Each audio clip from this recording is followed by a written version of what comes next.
Wominjeka everyone, Wominjeka meaning welcome. My name is Auntie Julianne and I'm an out of the Wurundjeri Woi-wurrung people, and in recognition of doing my welcome to country, I'd like to pay my respects to my elders past, present, future and any elders that were here today, and I would also like to welcome you all here today. The Wurundjeri Woi-wurrung tribe consists of three families, the Nevins, the Terricks and the Wandins, and I'm part of the Nevin family. The three families all descend from one woman called Annie Barratt, which makes us one big family. Annie Barratt is the younger sister of William Barratt, a pioneer for Aboriginal people in the 19th century, fighting for equality and land rights. I'm here today to welcome you all to the land of my ancestors. We call the land within our tribal boundaries our country. The Kulin Nation, Kulin meaning man, is made up of 5 groups. They are the Wurundjeri Woi-wurrung, Boonwurrung, Tanarong, Wathaurong and Dja Dja Wurrung. And to give you an outline of the Wurundjeri country and the area we cover.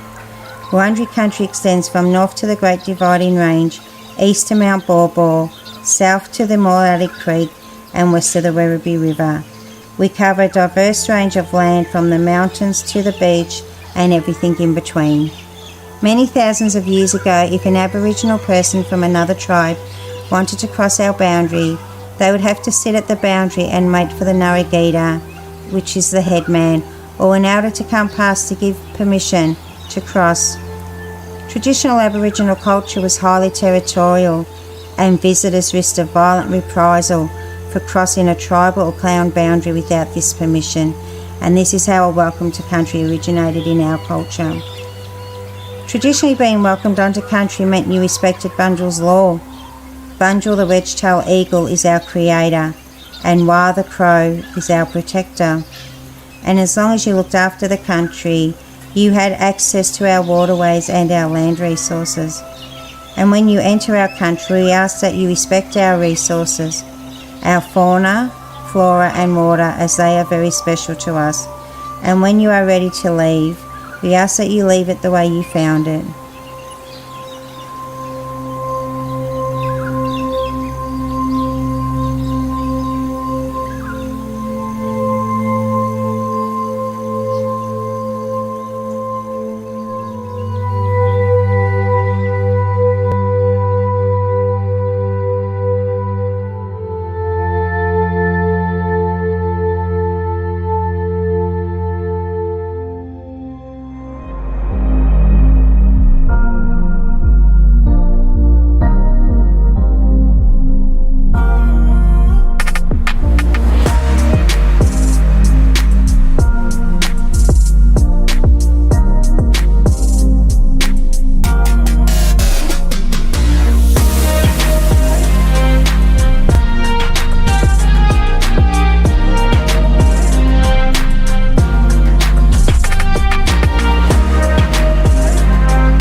We have lots of council services that support our community. We support families with children, including health services for children and mums, vaccinations, playgroups, childcare, and kinder. We support young people in our community. Through events and activities, we have services that can support people with disability, older people, and carers and family of people with disability and older people. Our libraries support everyone in our community, help people learn new things, and are free to join. We support our community to have fun and be active through events and activities, sport, and recreation areas. We help look after our places and spaces, the environment, and local businesses. We have laws to keep people safe, to make sure buildings are safe, to make sure roads and footpaths are safe, to make sure our places and spaces are safe. We make sure everyone follows the law to keep our community safe and happy. Moonee Valley. It's a great place to live, work, and visit.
Welcome to the Council meeting.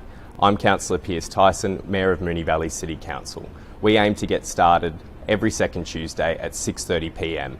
However, sometimes there are some delays behind the scenes that we need to work through, and we appreciate your patience. You can have a look at our agenda online for all the issues that we'll be talking about tonight, and we look forward to seeing you soon. Thanks. So every second Tuesday we work through our council agenda, and what that means is working through things from procedural, day-to-day issues, financial reports, all the way up to the most important things in Moonee Valley, in Victoria or in Australia. And councillors can put up alternatives to that, can put up our staff officers' recommendation, and we can debate that and vote yes or no at the end of the day.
Woman Jika, everyone. Woman Jika meaning welcome. My name is Auntie Julianne, and I'm an elder of the Wurundjeri Woi-wurrung people. And in recognition of doing my welcome to country, I'd like to pay my respects to my elders, past, present, future, and any elders that were here today. And I would also like to welcome you all here today. The Wurundjeri Woi-wurrung tribe consists of three families: the Nevins, the Terricks, and the Wandans. And I'm part of the Nevin family. The three families all descend from one woman called Annie Barratt, which makes us one big family. Annie Barratt is the youngest sister of William Barratt, a pioneer for Aboriginal people in the 19th century, fighting for equality and land rights. I'm here today to welcome you all to the land of my ancestors. We call the land within our tribal boundaries our country. The Kulin Nation, Kulin meaning man, is made up of 5 groups. They are the Wurundjeri Woiwurrung, Boonwurrung, Tanarong, Wathaurong and Dja Dja Wurrung. And to give you an outline of the Wurundjeri country and the area we cover. Wurundjeri country extends from north to the Great Dividing Range, east to Mount Baw Baw, south to the Moolally Creek and west to the Werribee River. We cover a diverse range of land from the mountains to the beach and everything in between. Many thousands of years ago, if an Aboriginal person from another tribe wanted to cross our boundary, they would have to sit at the boundary and wait for the Narragadah, which is the headman, or an elder to come past to give permission to cross. Traditional Aboriginal culture was highly territorial, and visitors risked a violent reprisal for crossing a tribal or clan boundary without this permission, and this is how a welcome to country originated in our culture. Traditionally, being welcomed onto country meant you respected Bunjil's law. Bunjil, the wedge-tailed eagle, is our creator, and Wah the crow is our protector. And as long as you looked after the country, you had access to our waterways and our land resources.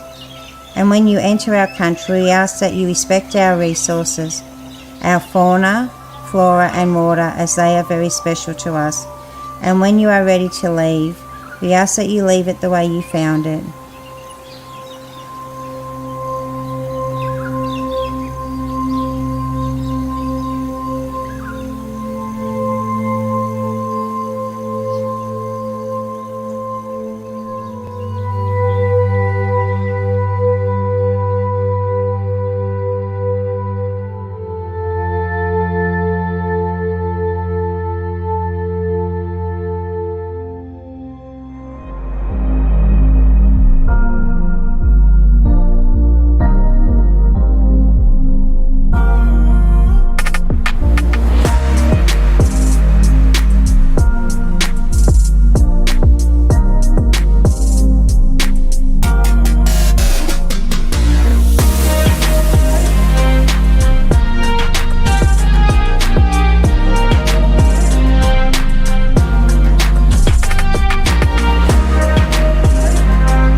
We have lots of council services that support our community.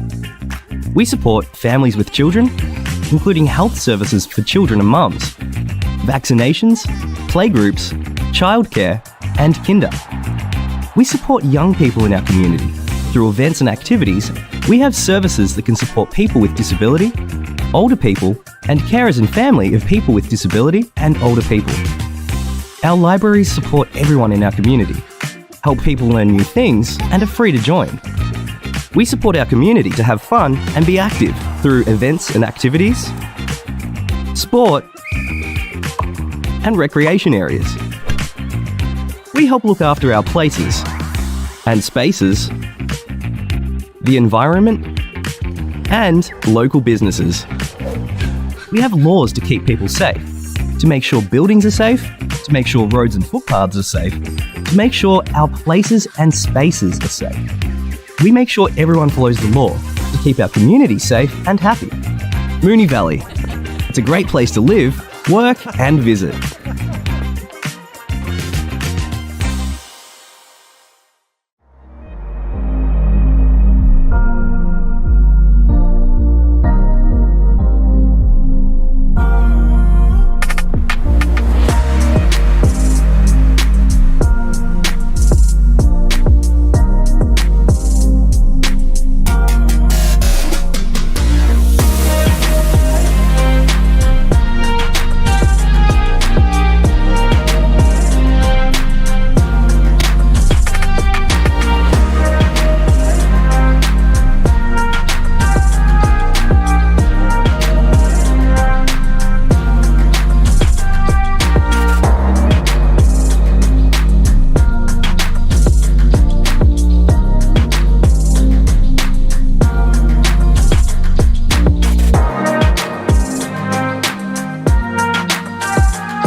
Welcome to the Council meeting. I'm Councillor Piers Tyson, Mayor of Moonee Valley City Council. We aim to get started every second Tuesday at 6:30pm. However, sometimes there are some delays behind the scenes that we need to work through, and we appreciate your patience. You can have a look at our agenda online for all the issues that we'll be talking about tonight, and we look forward to seeing you soon. Thanks. So every second Tuesday we work through our council agenda, and what that means is working through things from procedural, day-to-day issues, financial reports, all the way up to the most important things in Moonee Valley, in Victoria, or in Australia. And councillors can put up alternatives to that, can put up our staff officers' recommendation, and we can debate that and vote yes or no at the end of the day.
Woman Jika, everyone. Woman Jika meaning welcome. My name is Auntie Julianne, and I'm an out of the Wurundjeri Woi-wurrung people. And in recognition of doing my welcome to country, I'd like to pay my respects to my elders, past, present, future, and any elders that were here today. And I would also like to welcome you all here today. The Wurundjeri Woi-wurrung tribe consists of three families: the Nevins, the Terricks, and the Wandans. And I'm part of the Nevin family. The three families all descend from one woman called Annie Barratt, which makes us one big family. Annie Barratt is the youngest sister of William Barratt, a pioneer for Aboriginal people in the 19th century, fighting for equality and land rights. I'm here today to welcome you all to the land of my ancestors. We call the land within our tribal boundaries our country. The Kulin Nation, Kulin meaning man, is made up of 5 groups. They are the Wurundjeri Woiwurrung, Boonwurrung, Tanarong, Wathaurong and Dja Dja Wurrung. And to give you an outline of the Wurundjeri country and the area we cover. Wurundjeri country extends from north to the Great Dividing Range, east to Mount Baw Baw, south to the Moretti Creek and west to the Werribee River. We cover a diverse range of land from the mountains to the beach and everything in between. Many thousands of years ago, if an Aboriginal person from another tribe wanted to cross our boundary, they would have to sit at the boundary and wait for the Narragadah, which is the headman, or an elder to come past to give permission to cross. Traditional Aboriginal culture was highly territorial, and visitors risked a violent reprisal for crossing a tribal or clan boundary without this permission, and this is how a welcome to country originated in our culture. Traditionally, being welcomed onto country meant you respected Bunjal's law. Bunjil the wedge-tailed eagle is our creator, and Wah the crow is our protector. And as long as you looked after the country, you had access to our waterways and our land resources. And when you enter our country, we ask that you respect our resources, our fauna, flora and water, as they are very special to us. And when you are ready to leave, we ask that you leave it the way you found it.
Welcome everyone to the Council meeting on the 25th of July 2023, which I now declare open at 6:34 p.m. I'd like to extend a warm welcome to the members of the public in the gallery who have joined us this evening, as well as those watching at home on the internet. As well as being live streamed, the video recording of this meeting will also be available on our website, so attendees in the gallery are advised that your presence may be recorded. And I also ask that mobile phones be switched to silent during the meeting. A reminder as well to the public in the gallery that under Governance Rule 75.1, personal video and audio recording in the chamber of the meeting is not allowed. On behalf of Moonee Valley City Council, I respectfully acknowledge the traditional custodians of the land, the Wurundjeri Woiwurrung people of the Kulin Nation, and pay respects to their spirits, ancestors, elders and community members, and also extend that respect to other Aboriginal and Torres Strait Islander people. Item 2 on the agenda is apologies and leave of absence. I note that Councillor Nation is on an approved leave of absence and Councillor Sypek has returned from his leave of absence.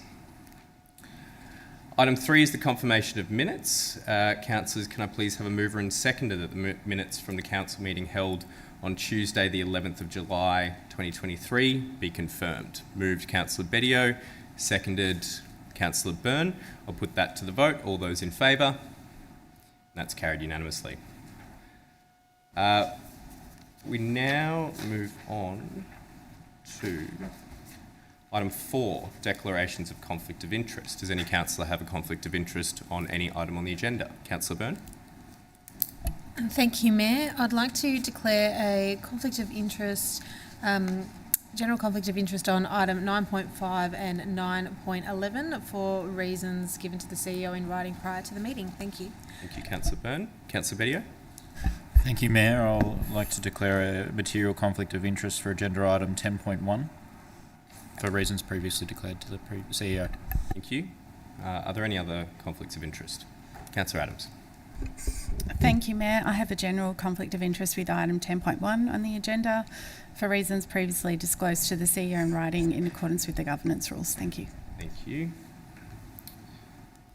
We now move on to item 6, petitions and joint letters. Councillors, are there any petitions or joint letters? If not, we move on to item 7, public question time, and we've received 3 this evening. Question 1 is from Dean Hurlston, who's not joining us this evening to read out his question. So in Dean's words, is Dean here? No. Dean's question is, can Council please advise the dollar amount of cost shifting from state government Council estimates it is incurred in the 2022/23 financial year? Cost shifting means costs that the state government have pushed onto the Council without agreement that Council believes it is not responsible to fund from its annual budget. And I refer to the CEO, Helen Swee, to respond. Thank you, Dean. Through the Mayor, the amount of cost shifting from the state government estimated in the 22/23 financial year was approximately $4.6 million. Thank you. Thank you, CEO. Questions 2 and 3 are from Gregoria Todaro, who I understand is in the crowd this evening, potentially. Gregoria Todaro. Great timing, Gregoria. Please come to the podium to ask your question. Thanks. Councillors, Mayor, everyone, members of the gallery. It's kind of really hard for me to be here tonight. I did submit 2 questions, you have them. We haven't really been notified of this application that's been going on for 109 Pascoe Vale Road. And it's really disturbing to be standing here. Half of my neighbours are sick and elderly. You guys have no understanding of our implications of what we're going through. Sorry, Gregoria. Sorry, it's unfortunately a very structured process that we've got. So we've asked for evidence to demonstrate. What evidence has the council to say that you have actually provided notice to all residents of Moonee Valley that are potentially impacted? Yep. And so I understand you've Yep. arrived late, so I'll read out your So that's the question that you first question. submitted. I'll let you So respond to that. I'll read that out for you. So I refer to 109 Pascoe Road, Moonee Ponds. Many of the affected residents have not been notified of the original proposal and the subsequent proposal. Please provide evidence of notification, and I'll ask our CEO to respond. Thank you, Gregoria. Through the Mayor, notice of the application for both applications was done in accordance with the notice requirements of Section 52 of the Planning and Environment Act 1987.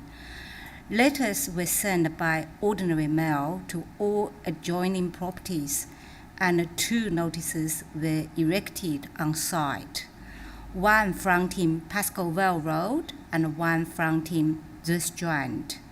This met the requirements of the legislation. Regarding the initial application, notice to around 50 properties was sent by ordinary mail on 4th of June 2021, and signs were erected on site on 7th of June 2021. No objections were received. Sorry, Gregoria. Photos and video aren't allowed in the council chamber. Sorry, I didn't realise. That's all right. I know you missed the start of the meeting. I will, however, just in terms Sorry, of... Sorry. I'll will let the continue. CEO finish, Thank and then you. I'll ask. Please do. For the current amendment, notice was sent on 24th of March 2023, and the signs were also erected on 24th of March 2023, with a total of 15 objections received. Staff have reviewed our records and confirmed that no gaps in the notification actions were found. The process was undertaken in accordance with standard practices and work procedures, including the storage on our record management system of emails, letters, and photographs of the signs for both the original application and the amendment application. Thank you. Thank you. Gregoria, have you got your second question in front of you? Yeah, I do. Only to say that on the facts, I completely dispute what you've said. Sorry, CEO. Gregoria. So the second question is on the merits. Yep. Essentially, we have significant concerns with the application.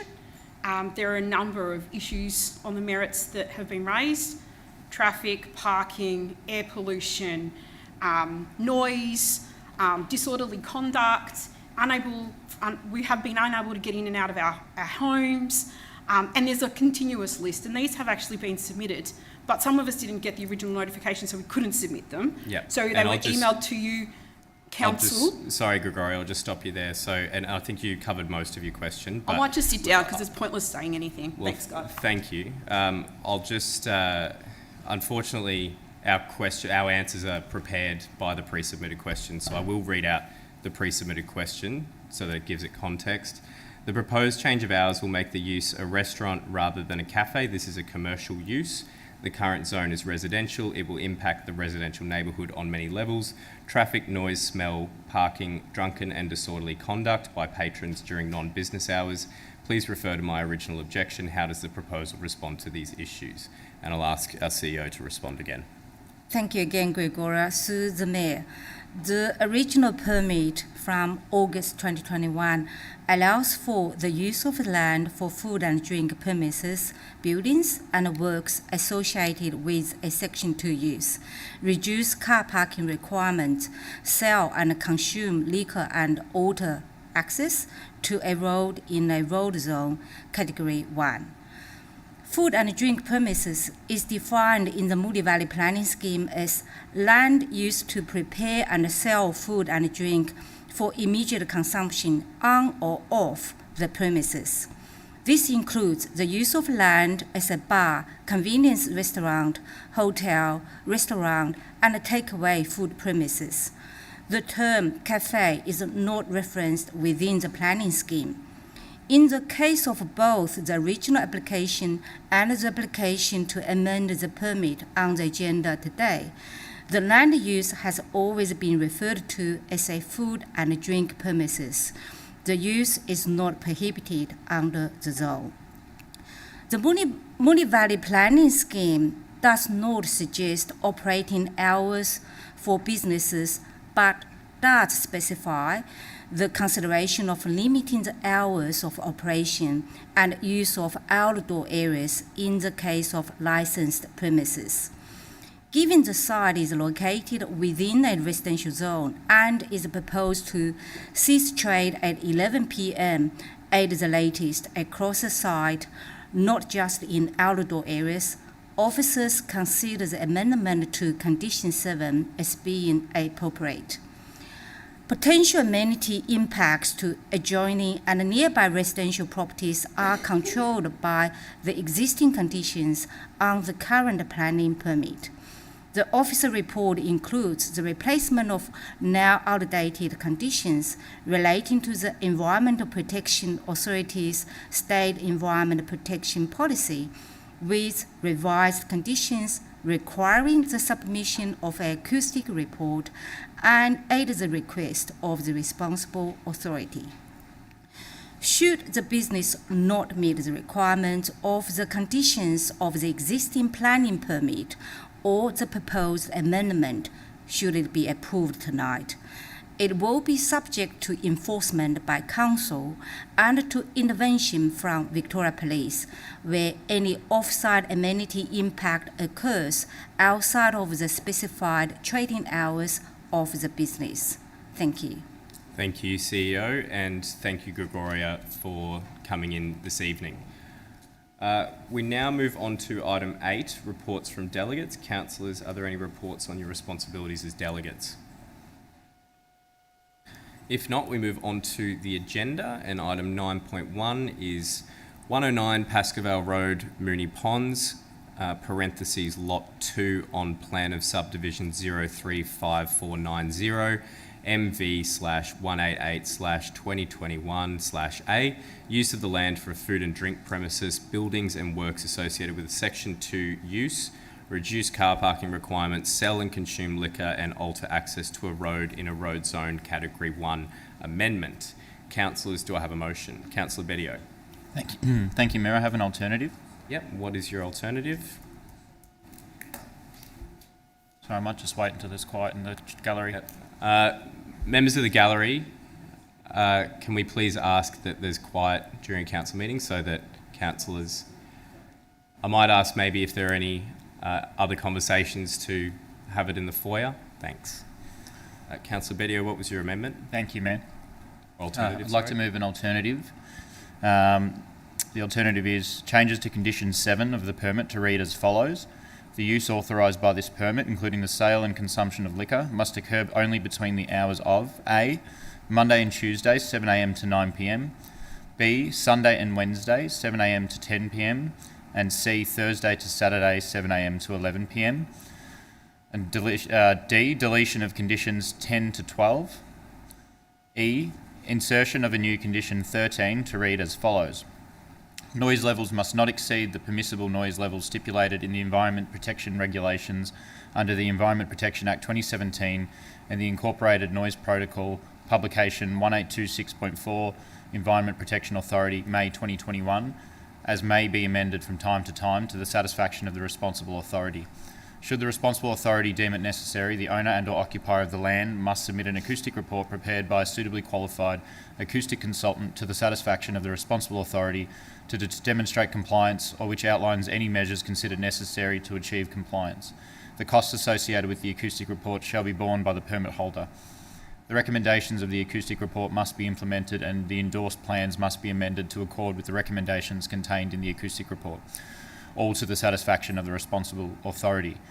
F. Insertion of a new condition 14 to read as follows. Amplified music, in brackets including background music, close brackets, is not permitted to be played other than through a sound system calibrated to ensure compliance with the Environment Protection Regulations under the Environment Protection Act 2017 and the Incorporated Noise Protocol, Publication 1826.4, Environment Protection Authority, May 2021, as may be amended from time to time, with details submitted demonstrating how compliance will be achieved to the satisfaction of the responsible authority.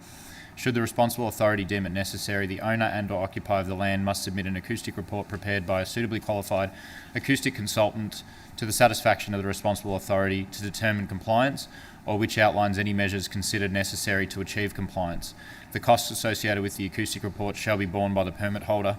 The recommendations of the acoustic report must be implemented, and the endorsed plans must be amended to accord with the recommendations contained in the acoustic report, all to the satisfaction of the responsible authority. Insertion of a new condition 15 to read as follows. Noise testing and analysis must be completed within 6 months from the commencement of the amended permit to monitor and regulate noise levels in accordance with the EPA requirements as outlined in condition 13 and 14 at the cost of the property owner. Any recommended actions arising out of the analysis will be implemented as soon as practical and to the satisfaction of the responsible authority. All other subsequent conditions numbered accordingly. Thank you, Mayor. Thank you, Councillor Bedio. And there was just one very minor thing that I might ask you to reread just to double check. Under point F, in that first paragraph, in the very last sentence, if you can just reread that, just so I can double check.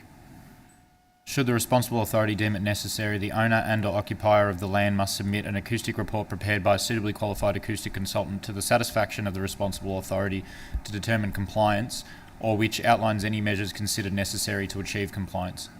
Thank you, Councillor Bedio. And please take a sip of water after reading all of that. Is there a seconder? Is there a seconder? Councillor Sharp.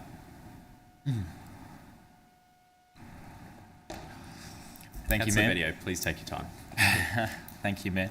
The application before us is a Section 72 application, which is an amendment to an existing food and drink premises, and that is to extend the hours of trade from an existing cafe that's been operating quite successfully to incorporate nighttime trade. On the balance, I support this application and believe that overwhelmingly will provide a net benefit to the community. Looking through in the planning scheme and the requirements under the planning scheme, the food and drink premises is a discretionary use, so a permit is required. A permit's required to amend the use. And overwhelmingly, I'm confident that the application is supported by the conditions of the planning scheme and the conditions set forth by the officers that I believe have addressed some of the concerns raised by objectors. I have specifically, or through colleagues, had discussions about amending the trading hours to reduce the trading hours that was put forward by the officer's recommendation, so that on Sundays and Wednesdays the required time to close will be 10 p.m. as opposed to 11 p.m. I believe this is a satisfactory balance between concerns from objectors and the desire of the applicant to trade at night. There is also an additional condition in relation to noise testing and analysis that must be completed. Given the site is within a residential zone, there are potential concerns of impacts to amenity to neighbouring residential uses, and it will be on the onus of the permit holder to have noise testing undertaken within 6 months, and the acoustic assessment will hopefully provide remedies or treatments that can be applied to reduce any impacts, if there are impacts, and that will be on the onus of the permit holder to implement the recommendations of that acoustic report. So I hope fellow councillors can support this application. Thank you, Councillor Bedio. Councillor Sharp. Thank you, Mayor. Not much further to add. Happy to support Councillor Bedio's amendment. Thank you. Thank you, Councillor Sharp. Would any other councillor like to speak? Councillor Isa? Unless Councillor Hodgson wants to, sorry, I'm just conscious she's juggling more things. Thanks, Mayor. Yeah, look, there's some contention around some elements of this application, and there's been some discussion about potentially sort of how to massage things to, I guess, find some compromises around the hours of opening that can help deal with concerns about potentially elevated noise in the evening, because this has been a food and drink premises, as the CEO spoke to earlier, for some time, and so that the use of the land's not under contention. It's an extension of hours from 5 p.m. till 11 p.m. Or as the alternative, as Councillor Bedio has put forward, till 9 p.m, 10 p.m, and 11 p.m, staggered on separate evenings. I'm really a little bit on the fence on this application, and I appreciate the work Councillor Bedio has put to sort of offer an alternative that gives some earlier hours of closing on the Sunday and the Wednesday, just one additional hour there. I guess my key concern is that the zoning of this site is residential, and it's residential for the whole block, which is perhaps somewhat unfortunate in terms of the commercial uses that are on site for that entire block, but it is residentially zoned. It's commercial, it's business 2 across the road, and it's business 2 up further. And under clause 13071L, residential zoning does say discourage outdoor areas, including smoking areas, rooftops and open courtyards in residential zones. And I probably give that particular clause considerable weight because of this exact type of scenario.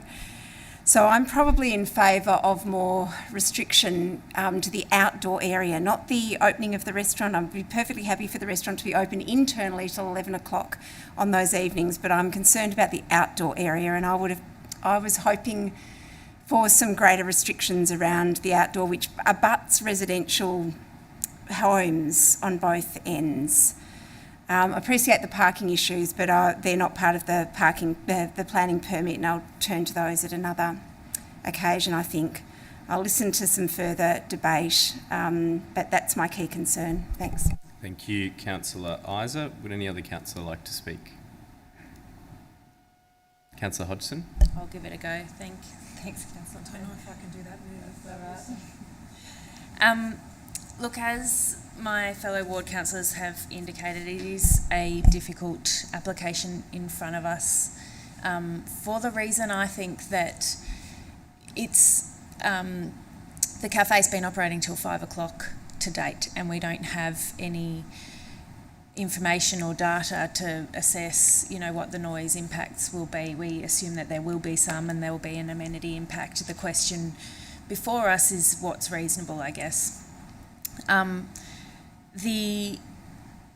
I think, given the site context, I share Councillor Isa's concerns about it being general residential zone, and I think that makes it, a little. It's obviously different to the businesses that are operating across the road from it, but the site context does, mirror those businesses across the road. And while I'm really sitting on the fence on this, I do thank Councillor Bedio for including the additional requirement for an acoustic report. I think that will definitely assist us in understanding in the next 6 months if this permit takes effect and later hours of opening are allowed, then at least we will be able to understand the impact and mitigate the impact as appropriate. I think, I would have also been in favour of having the outdoor area closed a bit earlier.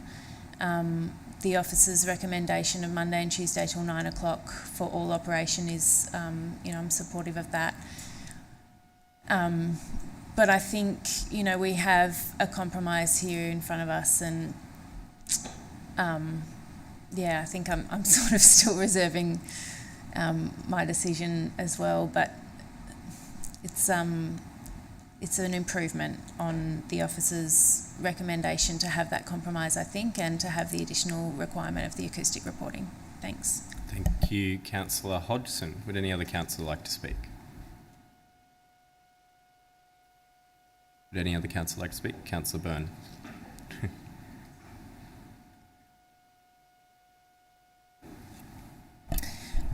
Thank you. I will. This is obviously quite a prominent site in Moonee Valley that a lot of people have been able to go and enjoy during the day. Is that on? Sorry.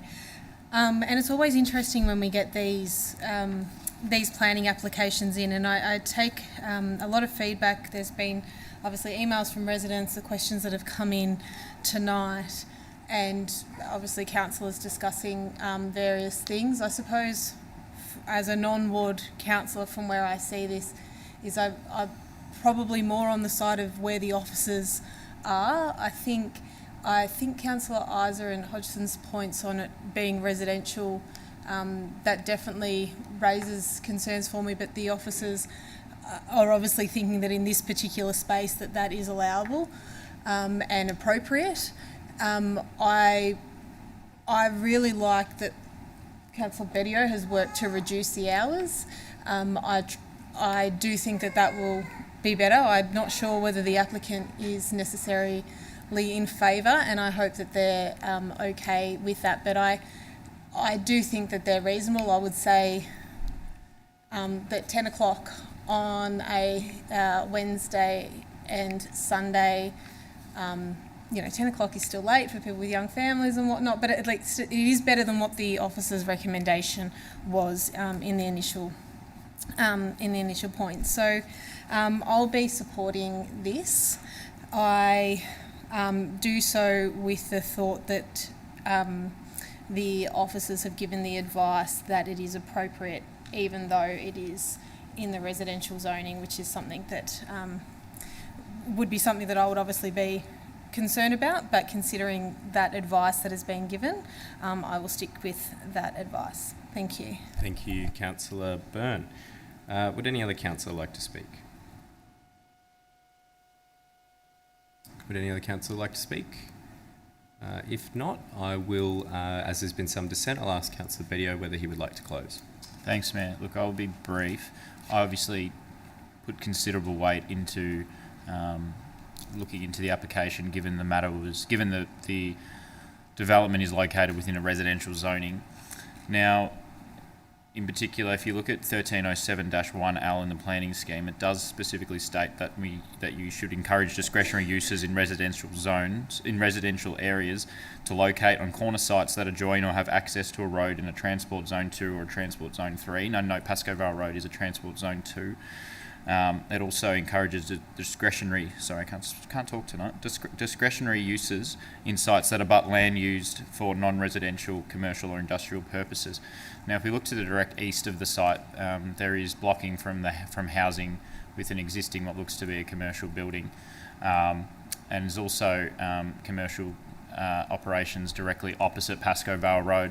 So I think we need to give considerable weights to the context of this site. Whilst it is in a residential zone, it's quite buffered from houses on a number of sides. Now, also, I just want to say that Convoy is an excellent example of a Moonee Valley business that's really hitting their strides across Melbourne media and bringing truckloads of new people into Moonee Valley, all the while providing excellent food and beverage options, activity and life to a once derelict building. As a council, we endorsed in our 4-year council plan under T.1 that as one of our main priorities, we would help local businesses recover from COVID-19, grow the local economy, including a diverse range of nighttime economy, and create more local jobs. And that's exactly what I hope to do tonight by supporting this application. So what does it mean to live in an inner city suburb? Sometimes it can mean it's difficult to find a car park. It might mean that you might hear some clinking of glasses, people chatting and some music. But that's all part of living so close to the city. And I believe the benefits we experience, the convenience, the rich culture and liveliness outweighs those negatives. I hope my colleagues support this application. If so, I can't wait to drop in a Convoy for a beer some evening soon. Thank you, Mayor. Thank you, Councillor Bedio. I'll now put that to the vote. All those in favour? That is Councillor Adams, Councillor Bedio, Councillor Byrne, Hodgson, Sharp, Sypek, Tyson. Those against? Councillor Isa. I declare that motion carried. We now move on to item 9.2, elevating environmentally sustainable design targets, planning scheme amendment, additional financial analysis. Councillors, do I have a motion? Councillors, do I have a motion? Councillor Isa. I'm happy to move the officer's recommendation. Thanks, Mayor. Thank you. And a seconder? Councillor Hodgson. Councillor Isa. This is a second report that's come to us about this. We had the report last June. This is an amendment that's being worked on in conjunction with 23 other councils. So there are 24 councils working on a planning scheme amendment to elevate the environmentally sustainable design targets in the planning scheme, as a planning scheme amendment, it's obviously something on which the planning minister will have ultimate say, but the 24 councils are working very hard to advocate to the minister to make these changes. Now, some of the, I guess from an environmentalist point of view, the changes are really, I guess, quite tame in many regards. Now that we've sort of had a change to the 7-star rating, many of these changes solidify or consolidate that rather, and the additional elements are fairly moderate. The amendment only applies to new buildings. It doesn't apply to single dwellings, so it's quite contained in its scope. It has a number of principles that it, or objectives that it's promoting, and the way in which those objectives are met is discretionary, so that nothing's mandated. As many people know, planning schemes have some things that are mandated, but most things are discretionary.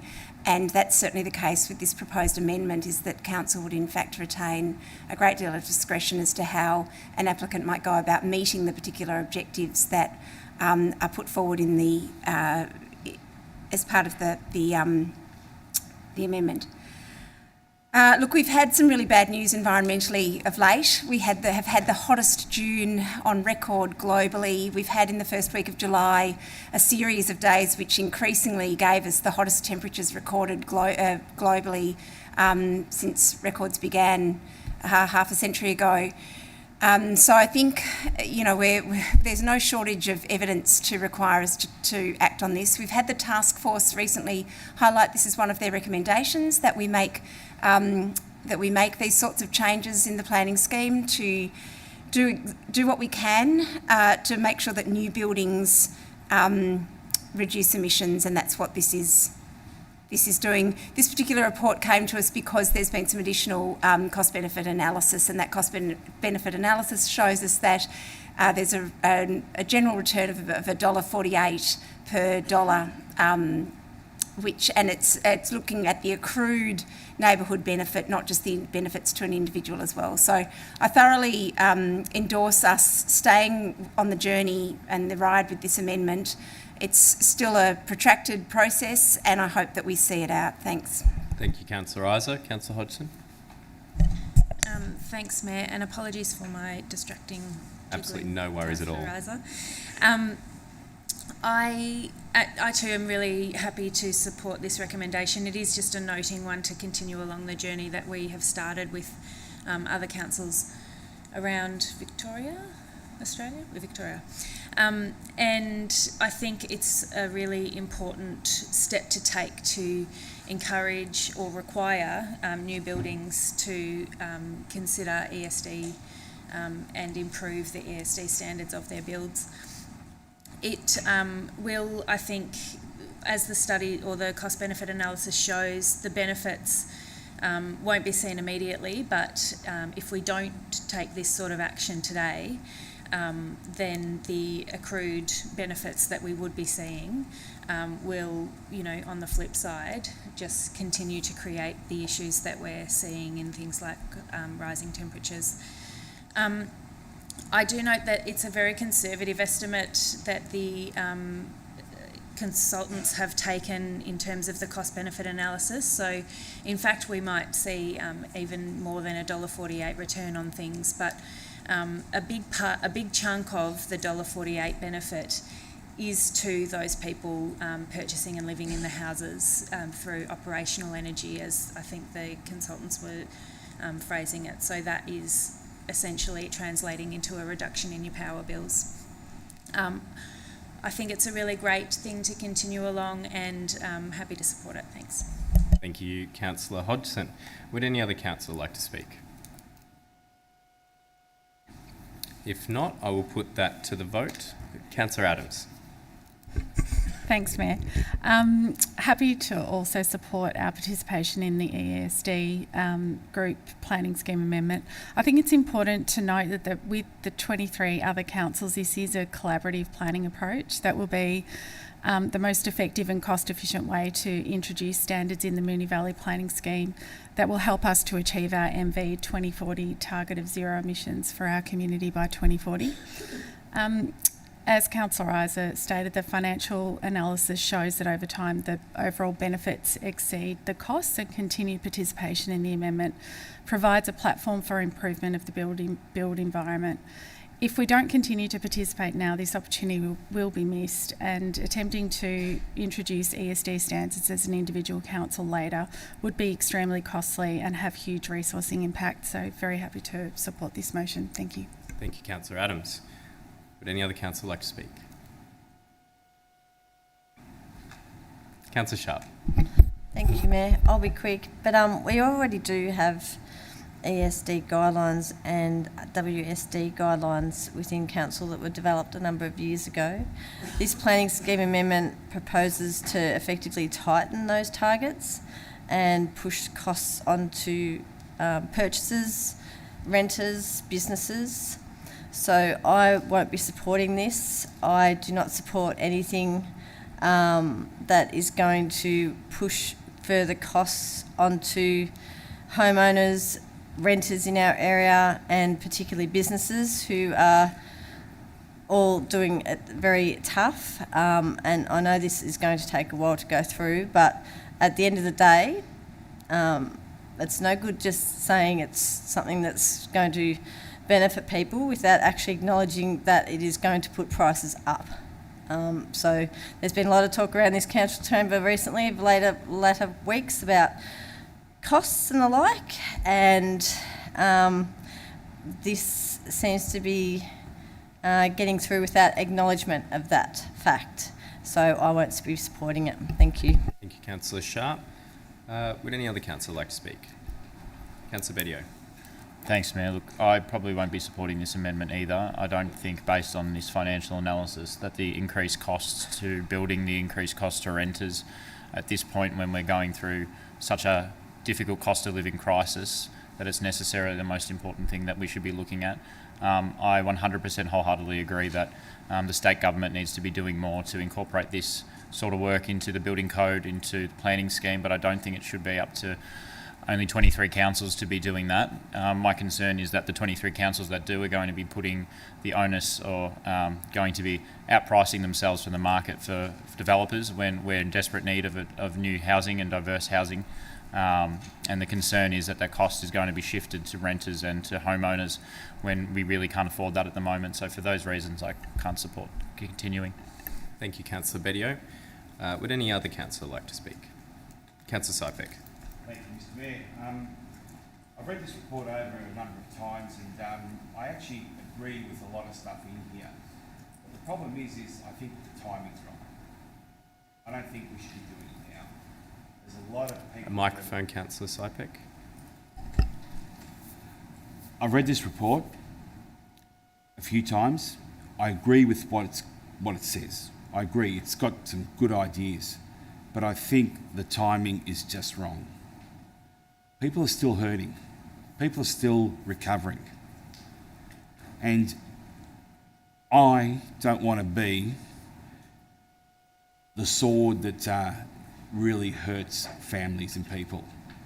I don't want to be a council that hurts businesses, that forces people out of Moonee Valley and go rent somewhere else, forces people to sell their homes, forces people to withdraw their children from schools because they can't afford it, forces people to not eat, maybe skip a meal. This is what this could do, and I think the timing is just wrong. Great idea, but just not right now. Thank you, Councillor Sypek. Councillor Byrne, you're the only councillor who hasn't spoken. Would you like to speak? You don't have to. Oh, I will. And look, I'll be supporting it. It's been an interesting debate. There's probably been some things that have been said that I wasn't expecting to be said, but it's really interesting, the issues that that people have raised. I suppose I'm not necessarily convinced that it will be hurting the hip pocket of people. I don't think it's necessarily something that will be, heavily forced upon everyone. I think it's more looking into the future, and I think some of the old ways in which we've been doing things aren't necessarily cost effective, from a dollar point of view. That's how I'm interpreting it. I think it's probably is safer that we're going in with a whole lot of councils in this space. There's still a lot of things to be considered.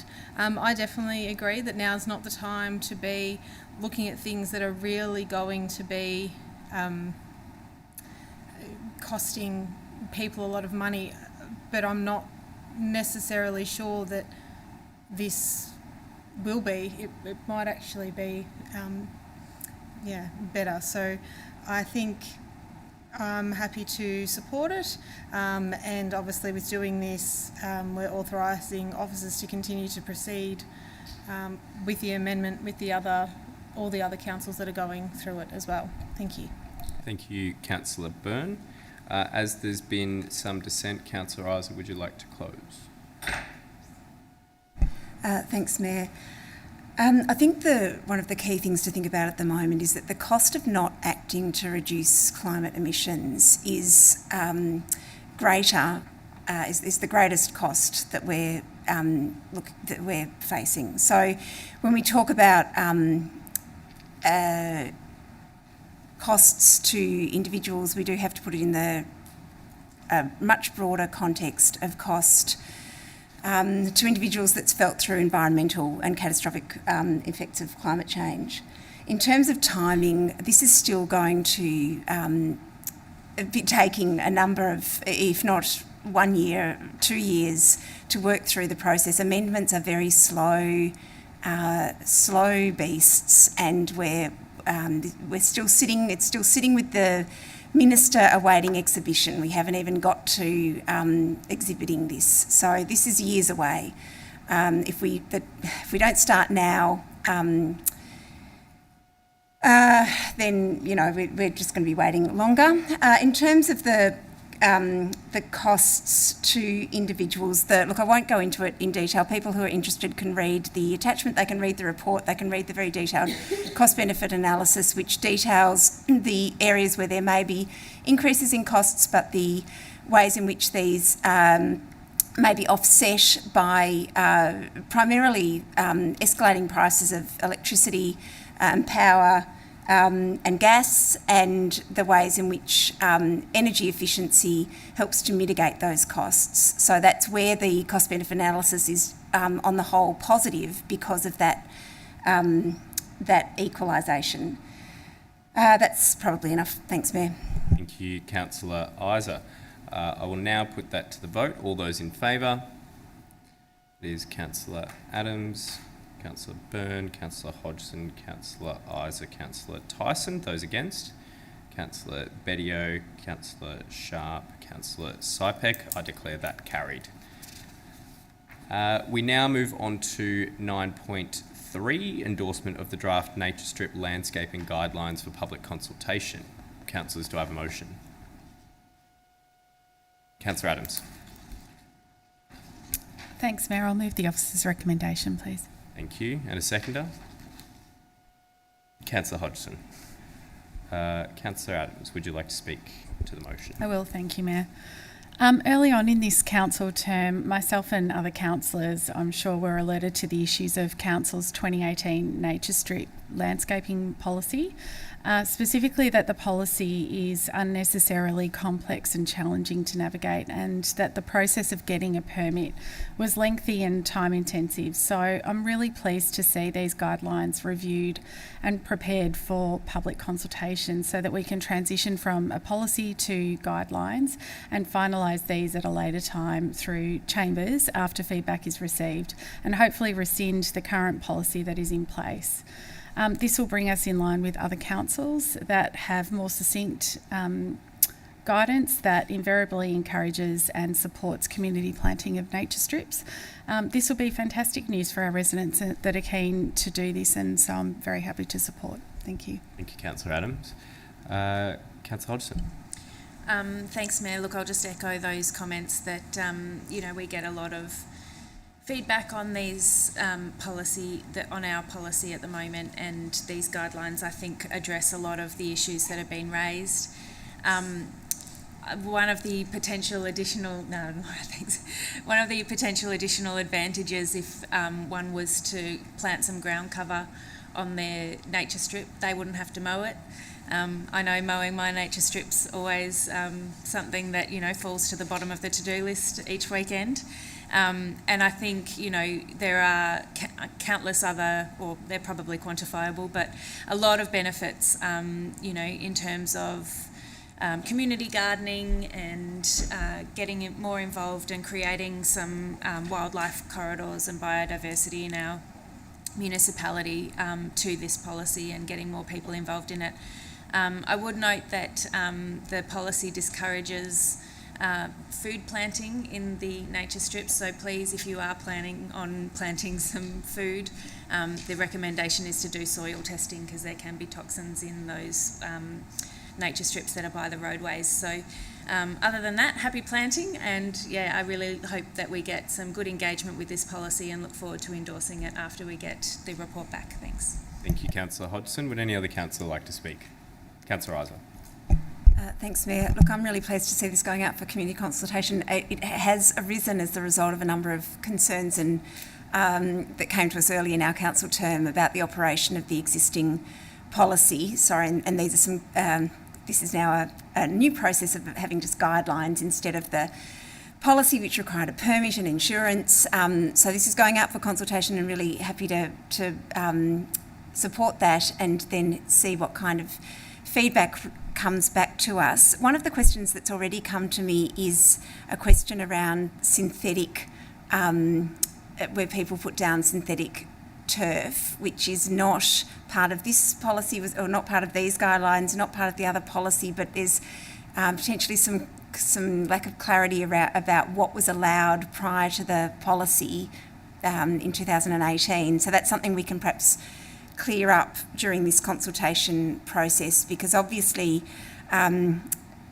nature strips are an opportunity for us to grow our canopy, to grow our biodiversity, to reduce urban heat impacts. So keeping nature strips as a green space is really important, and the guidelines obviously support ways that we can do that. Thanks. Thank you, Councillor Isa. Would any other councillor like to speak? Councillor Byrne. Thanks, Mayor. I think this is a really important one for the community to provide feedback on. As mentioned, these are guidelines and this is a draft. But for people who are wondering, in the guidelines, things that will be prohibited include hard surfaces such as concrete, paving or asphalt, and also prohibited synthetic turf, pebbles, scoria, gravel and other loose stones.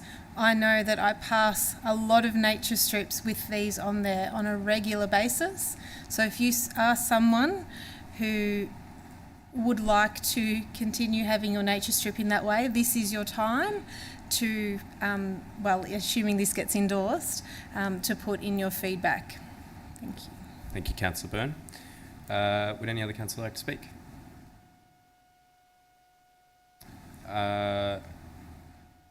I would say that there has not been dissent on this, so I will put that to the vote. All those in favour? And that's carried unanimously. Item 9.4 is the draft Airport West Neighbourhood Plan for public consultation. Councillors, do I have a motion? Councillor Byrne. Thank you, Mayor. I'd like to move that Council resolves to defer the draft Airport West Neighbourhood Plan, Attachment 1, pending the development of draft residential zones and accompanying strategies to inform community engagement on the draft neighbourhood plans. Thank you, Councillor Byrne. Is there a seconder? Councillor Sypek. Councillor Byrne. Thank you, Mayor. This has been a massive piece of work that's been ongoing for quite some time. There are many moving pieces, and I think one of the things that has been a little bit confusing is the difference between the neighbourhood plans and the residential zones.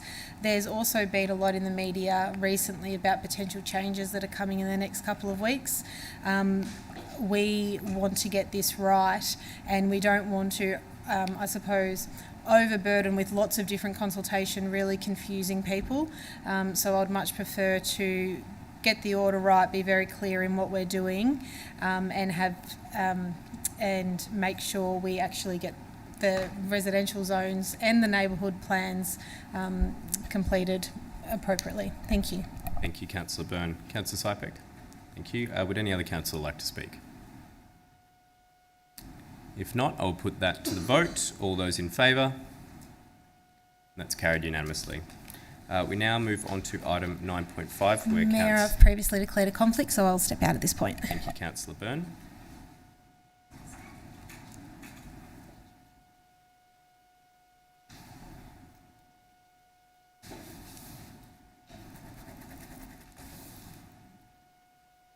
Item 9.5 is draft Keilor East Neighbourhood Plan for public consultation. Councillors, do I have a motion?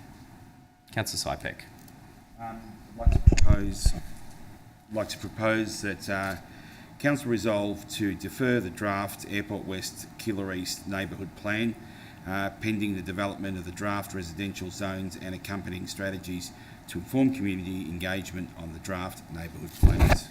Thank you, Councillor Sypek. And I think you misspoke there at the start. Just Keilor East, is that correct? I did say Keilor East. Yeah, thank you. Thank you, Councillor Sypek. Is there a seconder? Councillor Sharp. Councillor Sypek. Thank you, Mr Mayor. I think this is a similar situation to the previous motion. So just a deferral, just to make sure that we get our ducks in line. Thank you. Councillor Sharp? No? Any other councillor? If not, I'll put that to the vote. All those in favour? And that is carried unanimously. And we'll now invite Councillor Byrne to rejoin us.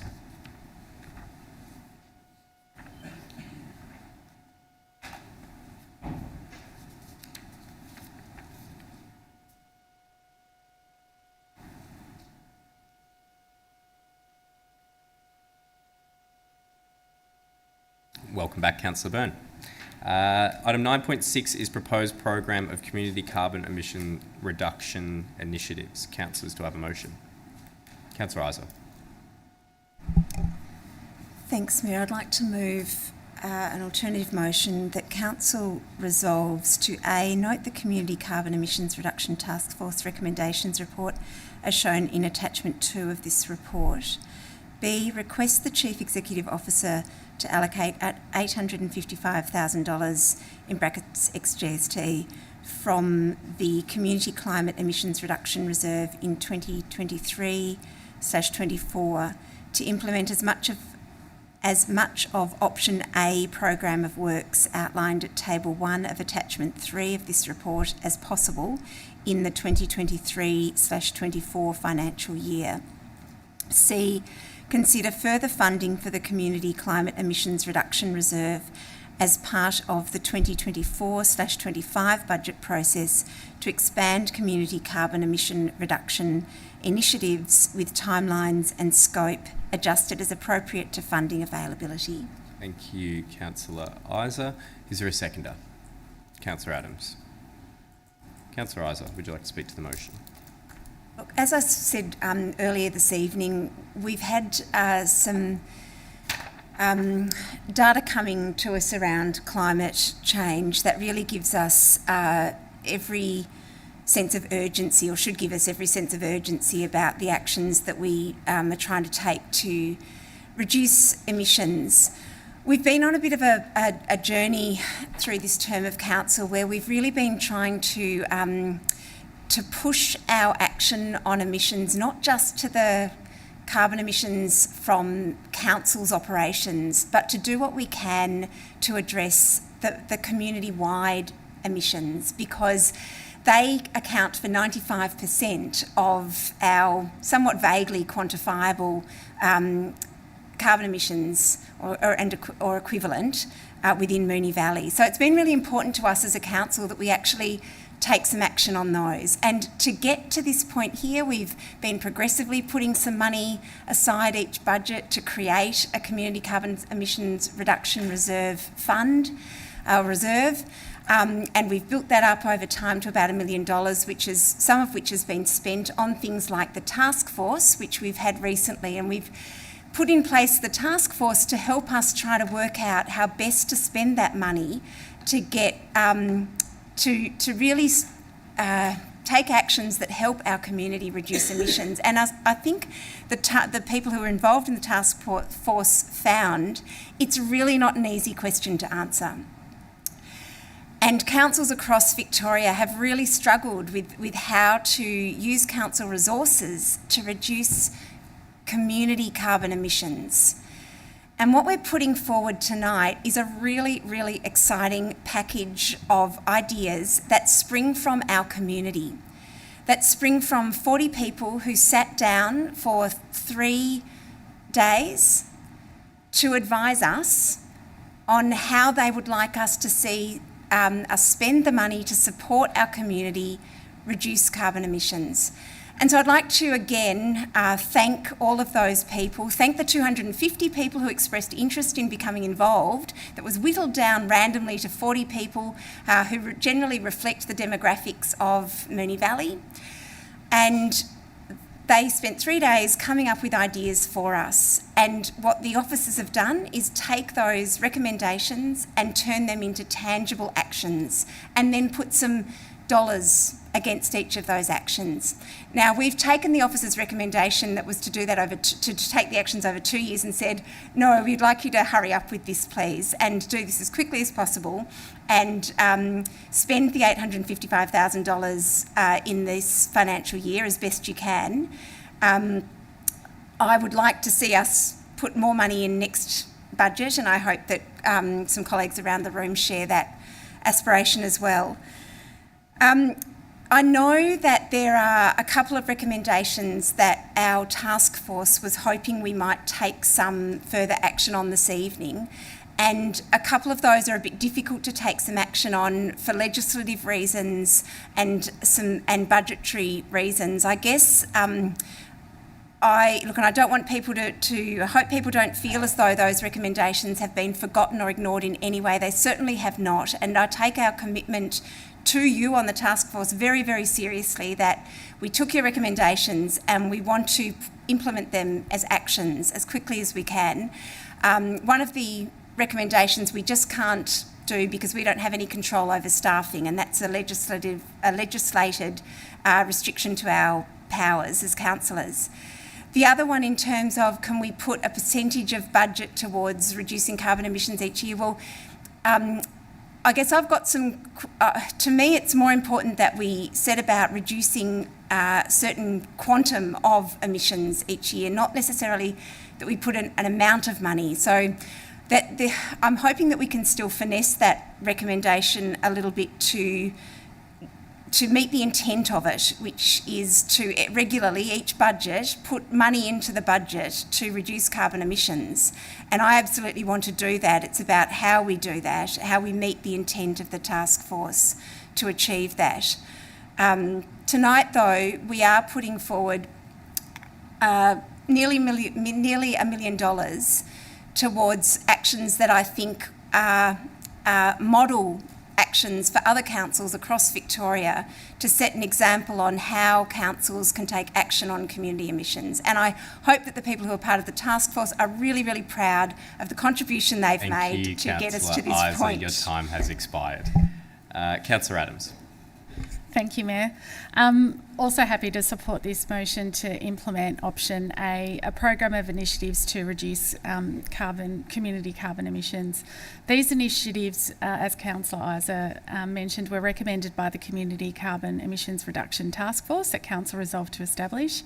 The Task Force EOI process attracted an impressive total of 252 people who registered their interest to participate, and 40 members of our of our community participated in the 3 full-day workshops. I also want to thank all those,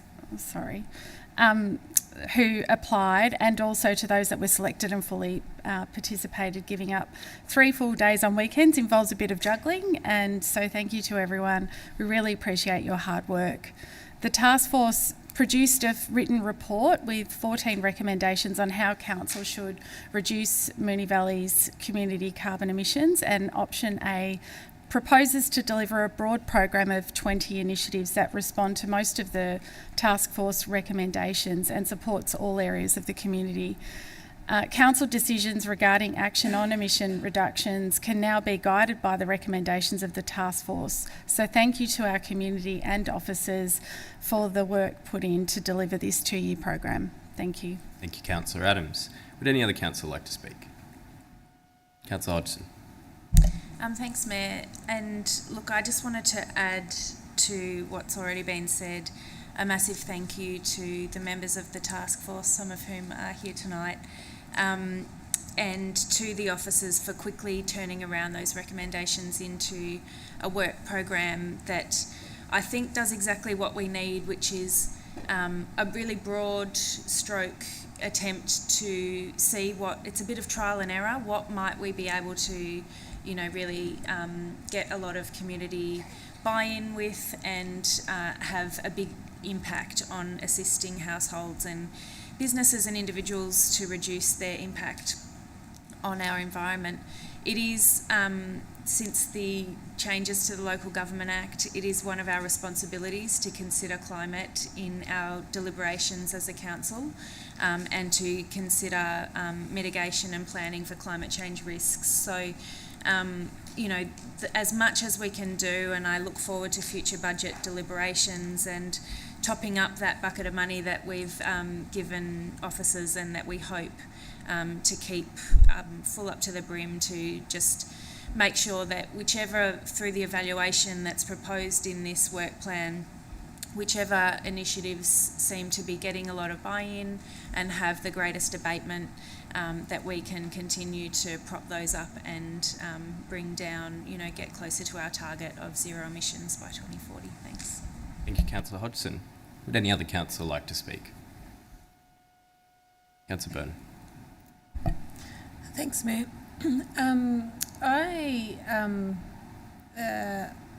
I'll support this.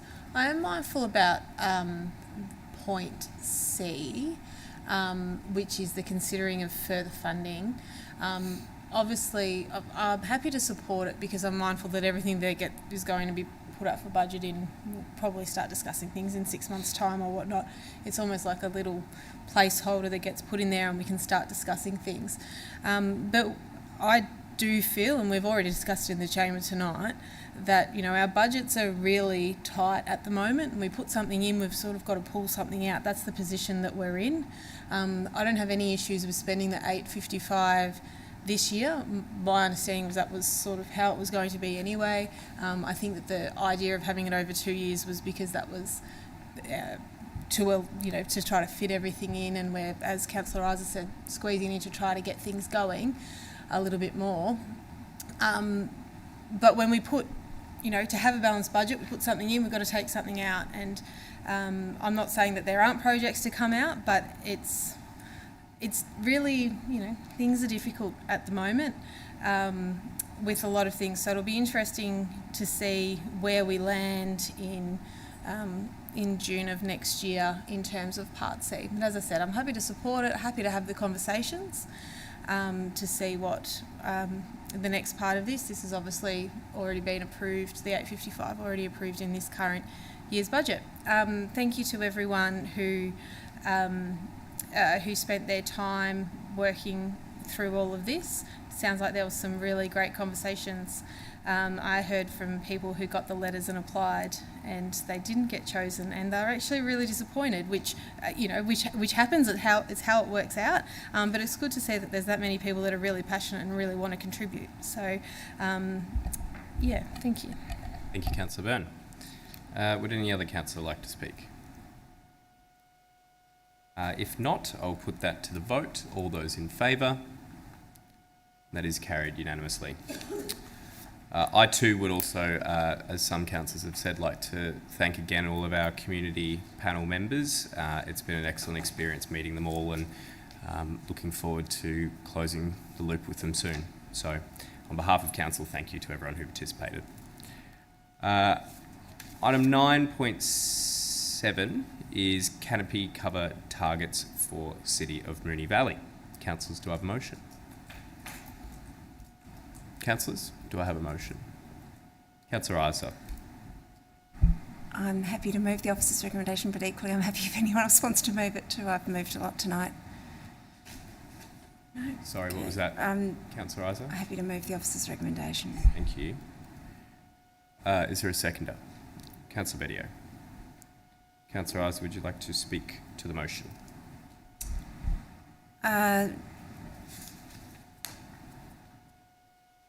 So this report is setting out some really useful information about how we will go about meeting the 30% canopy cover target by 2024 and the interim target of 25% by 2030.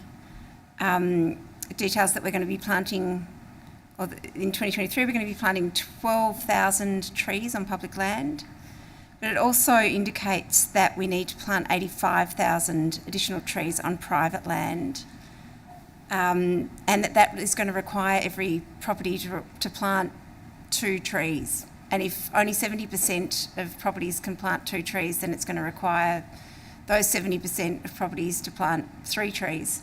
And I've paced out my front yard over the past few days looking at whether I could possibly even fit 2 trees in my sort of above average size block, and it's quite tricky. So I think what this report is showing us is a real reality check on how difficult it's going to be for us to meet these targets, and that we're going to need to be quite creative. So there's the useful attachment of the Urban Forest Fund ideas that give us some further food for thought around how we can be inventive at council to help get those trees planted. And some Melbourne City Council, Kingston Council and a couple of other councils have done some different things with grants, with giving away trees, and so there's some things there that we can look at. It of course takes 20 years for a tree planted in the ground to actually become a canopy tree. So the work we're doing now is actually work for 20 years' time. So again, it's something that we can't really delay on. That's enough from me, thanks. Thank you, Councillor Isa. Councillor Bedio? Not much further to add. Thanks, Councillor Isa. Thank you, Mayor. However, I agree with Councillor Isa. We need to get creative with how we can get these trees in the ground in private property. Private property makes up the vast majority of Moonee Valley, and if we're going to get anywhere close to our canopy target, we're going to need to encourage and support our constituents to get involved and get planting. Personally, I'd love to see us handing out free trees at the transfer station, or looking at opportunities for a council-led nursery for subsidised trees. Obviously, there's lots of information in this report about ideas, but I think we need to really get thinking and start getting those ideas into motion if we're going to hit our targets. So, thanks, Mayor. Thank you, Councillor Bedio. Would any other councillor like to speak? Councillor Hodgson? Thanks, Mayor. And I'd just add that, as difficult as it is going to be for us to reach our 30% canopy target, we do also on occasion cut down canopy trees, and there are sometimes reasons for that, and we do, we're also in a housing crisis and we have to allow for intensification of development and the rest, but it just does, it shows exactly just how difficult that's going to be to reach the 30% target, and just encourage anyone who's in Moonee Valley to really do what you can to protect the trees that are on your site, as well as planting more. Also, just a big thanks to the officers who have accelerated our street tree planting and other planting programs to try and meet this target as well. I know it's a lot of work, and the community loves getting involved in it as well. I think there's a National Tree Planting Day coming up on the weekend, and encourage people to get involved. Come down to, I think it's Rose Hill Park, am I right? Yep. Come and join us and plant a few trees there on Sunday. Thanks. Thank you, Councillor Hodgson. Would any other councillor like to speak? Councillor Sypek. Thank you, Mr. Mayor. A few months ago, I put a notice of motion in to plant more canopy trees around sporting grounds. Because I remember when I was young, and I used to play footy, we always used to try and kick the football right into the tree and get it stuck there, and it was a bit of a fun thing to do when you were young. But I just want to play devil's advocate here a little bit, and I just want to make sure that we pick the right species of plants that we plant in. Because many years ago, a previous council, even before my time, before all of us, there was a program called Bring the Country to the City in East Keilor. And they planted all the wrong gum trees. Huge things which now, many, many years later, are causing infrastructure problems dramatically in our area. So I just want to make sure that we pick the right species and not cause a problem for future generations. Happy to support this, Mr. Mayor. Thank you, Councillor Sypek. Would any other councillor like to speak? If not, I'll put that to the vote. All those in favour? And that's carried unanimously. And as Councillor Hodgson said, stole my thunder, I was going to also confirm that I'll be there for the National Tree Day event at Rosehill Park, commencing from 10 on Sunday. We now move on to item 9.8, endorsement of trial commercial events policy. Councillors, do I have a motion? Councillor Bedio. Thanks, Mayor. I'd like to move an alternative. Yep. What is your alternative? Sorry, it's not a long one. That Council resolves to endorse the trial a commercial event policy, in brackets attachment 1, and replace the third dot point under operational safety requirements, under operational and safety requirements section of the policy with the following clause. All event organisers are required to provide a certificate of currency for a public liability insurance with a cover of $20 million. The insurance policy must cover the event and the types of activities featured in the event. The event organiser must indemnify Council against all actions, costs, claims, charges, expenses. Sorry. Can I just make sure I've got the right one up there? Yeah. Councillor Bedio, I can confirm what's on the screen you've read out so far.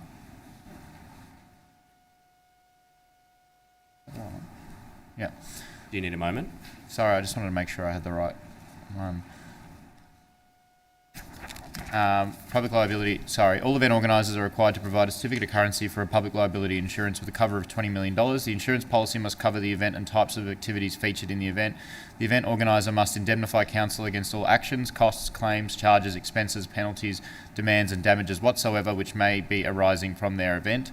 Event organisers are responsible for the safety of the event and are required to obtain from subcontractors, suppliers, traders and performers copies of certificates of currency for public liability insurance with an appropriate cover based on a risk assessment performed by the event organiser, including known industry best practice standards. Thank you, Councillor Bedio. And just wanted to confirm you are happy, you don't need to check it with any officers? Okay, no worries. And I might just point out to governance, I think there should be a space between 20 million there.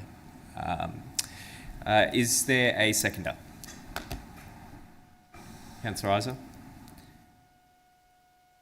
Councillor Bedio.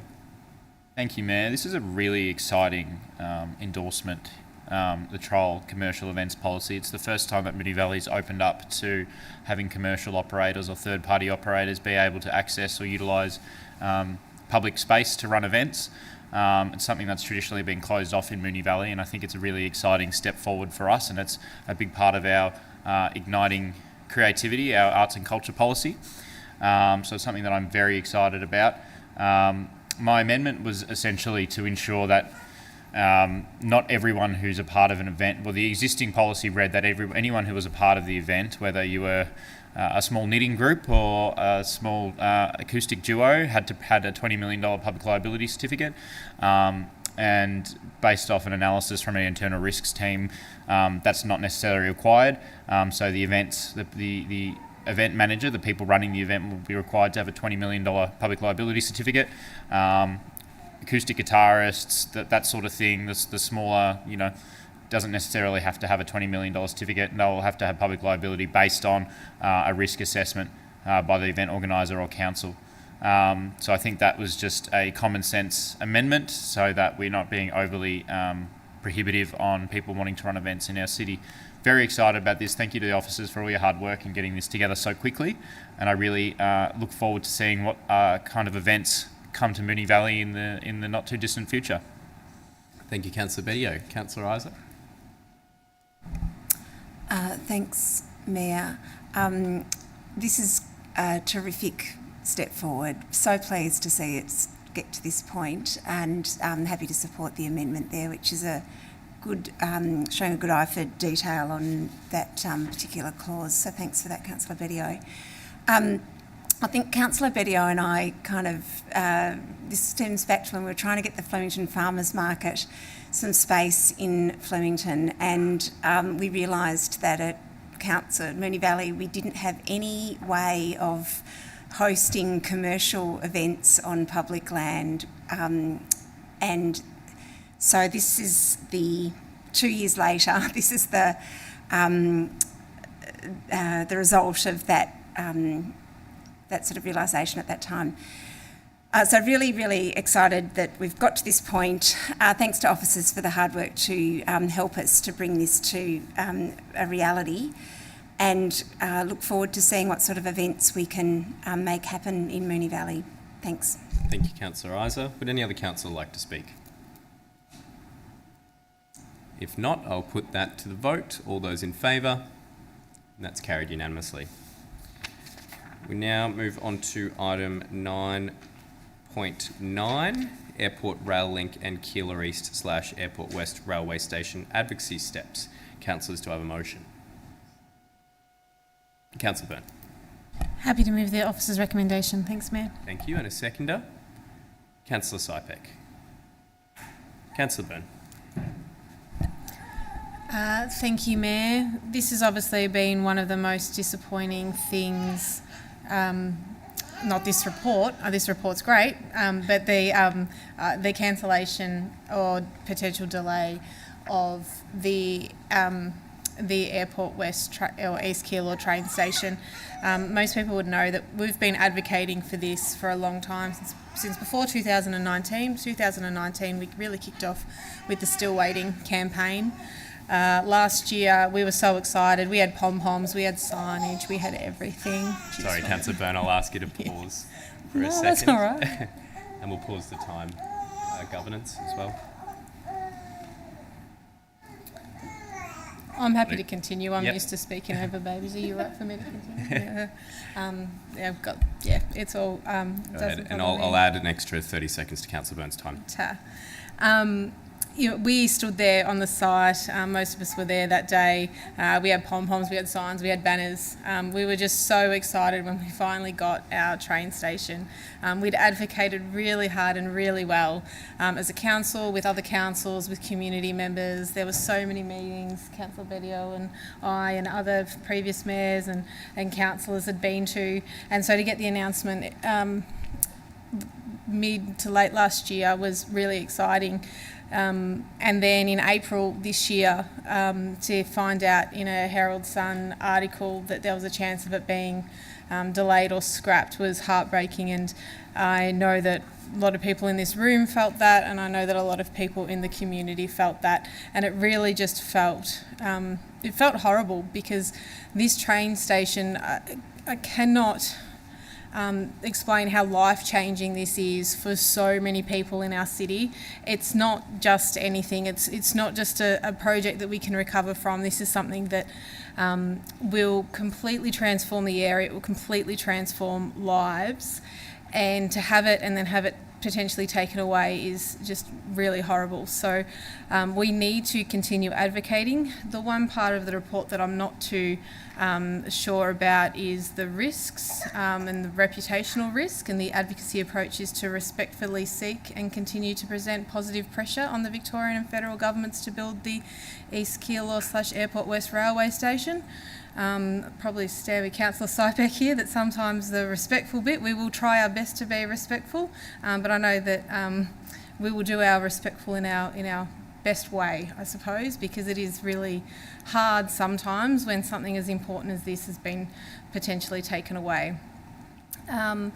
But from a council point of view, we need to keep going. We're still waiting, and I hope we're not still waiting in 2029.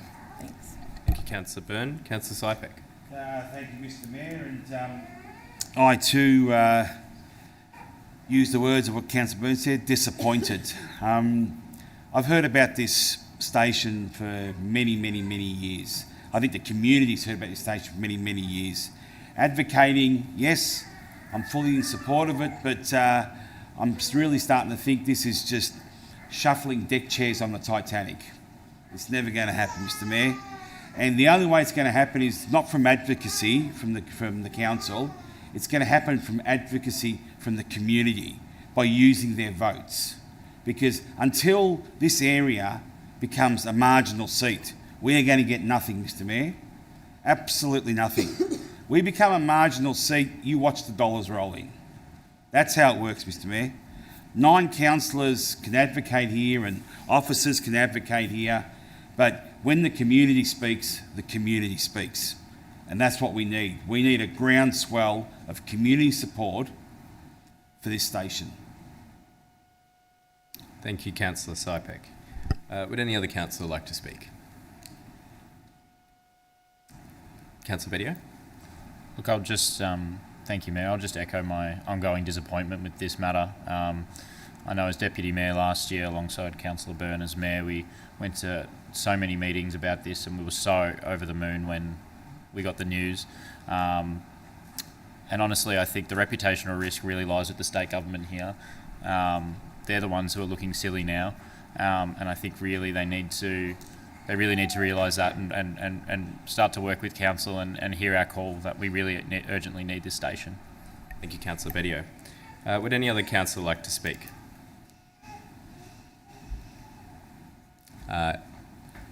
If not, I'll put that to the vote. All those in favour?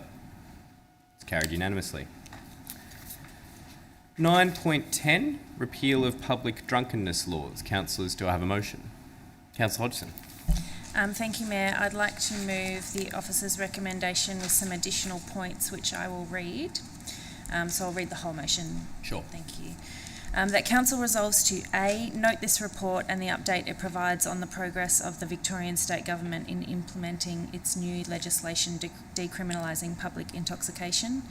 B, continue to monitor the implementation of the State Government's alcohol reform and maintain regular liaison with VicPol about the impacts on the Moonee Valley community, providing updates to Council as appropriate. And C, note that Moonee Valley City Council will be reviewing the Activities and General Amenities Local Law 2018, anticipated in 2024, and through this review can consider any required actions arising from B. Thank you, Councillor Hodgson. Is there a seconder? Councillor Isa. Councillor Hodgson. Thanks, Mayor, and thanks to officers for bringing this report to us. It was the result of an additional point that we put on a report back in 2022, I think. The repeal of the public intoxication or public drunkenness laws, which is a state government commitment in response to the tragic death of Tanya Day and the unimplemented recommendation of the Royal Commission into Aboriginal Deaths in Custody in Victoria, was scheduled for November last year and is now to be repealed in November this year. And unfortunately, with a lot of interruptions and budget constraints and COVID-related issues with setting up the trial sites, we don't have a very clear understanding of what the statewide health response will be to replace the repeal. But the concern that we had back then, and it remains, somewhat of a concern, is how our local laws relating to alcohol and public drinking will interact with this change in the state government. And I think that the best way forward now, and it's the one that the officers have already, started and continue down the path of, is to just watch what's happening, to make sure that any of the changes, including diversion from the justice system into a health response, have a positive impact in Moonee Valley, that it all accords, we're doing some great things already, and it's one of our council plan initiatives to develop an alcohol-related harm program, and I think that the fact that our local law hasn't been enacted in 10 years means that we do have, quite a good balance about managing the public safety risk of antisocial behaviour and managing, the fact that this, for a lot of vulnerable groups that have historically been targeted by these sorts of laws, that they have the appropriate supports available to them to manage the issue.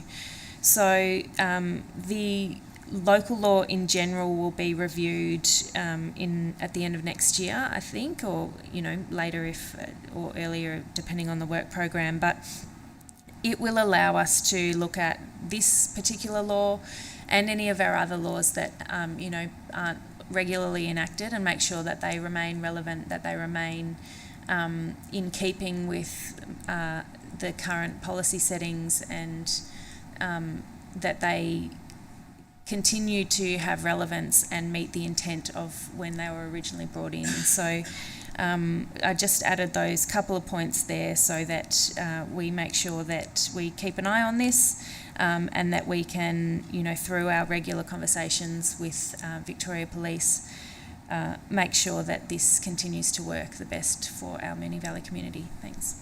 Thank you, Councillor Hodgson. Councillor Isa, would you like to say anything? Thank you. Would any other councillor like to speak? I might just, before I put that to the vote, I will just...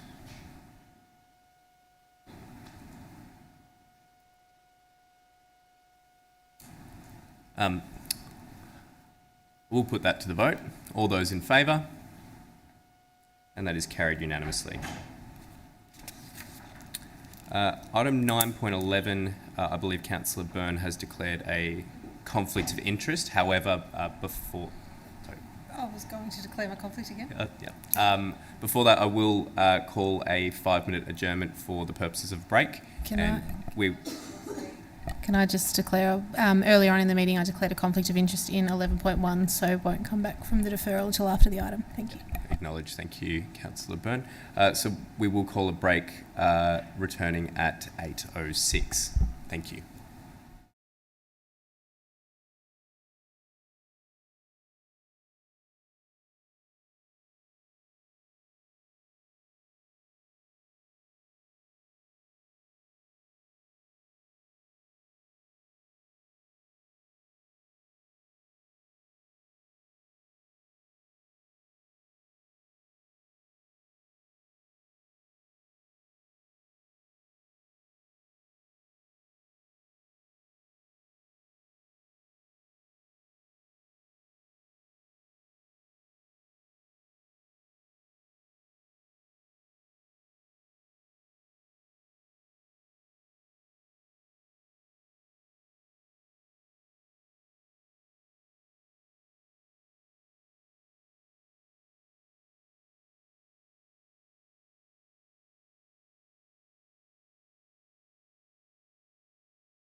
And welcome back to the council meeting. We are now on to item 9.11, Niddrie Library and Community Hub update. And I note Councillor Byrne, before the break, declared a conflict of interest. Councillors, do I have a motion? Councillor Sharp. Thank you, Mayor. Can I just move a motion with a slight amendment from the officer's recommendation, please? Yes. Recommendation that council resolves to A, note the actions and background research undertaken to date for a dedicated Niddrie Library and Community Hub. B, proceed with feasibility studies, concept designs and cost plans for a dedicated library and community hub facility at the following 3 sites: 1 to 15 Matthews Avenue, in brackets Niddrie Community Hub,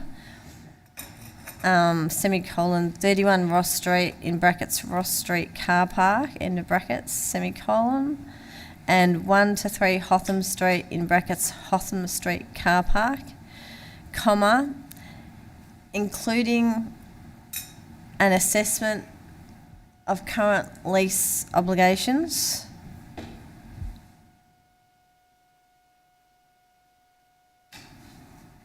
and a review of minimum car parking requirements And then as follows. in the Keilor Road shopping precinct. Yeah. Thank you. So governance essentially as it was before, just, yeah, and a review of minimum car, and then just as it was.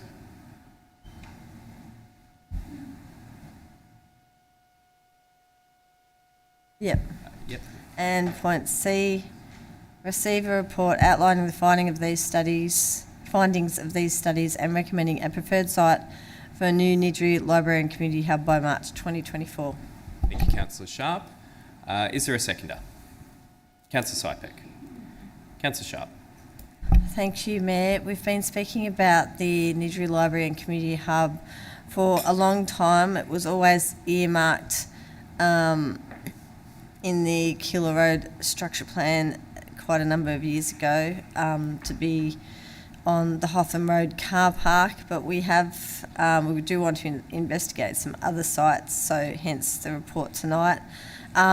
Without going into any detail on any confidential areas, there's just some, I just want to make a point that in order to determine where the hub's going, we do need to evaluate any current leases that we have, and I just want to make sure that that is a point in there, hence the alternative, and the car parking is already in there anyway. But yeah, it is exciting, but there's still a lot of work to be done, a hell of a lot of work to be done really. So yeah, looking forward to seeing the results of this further investigation.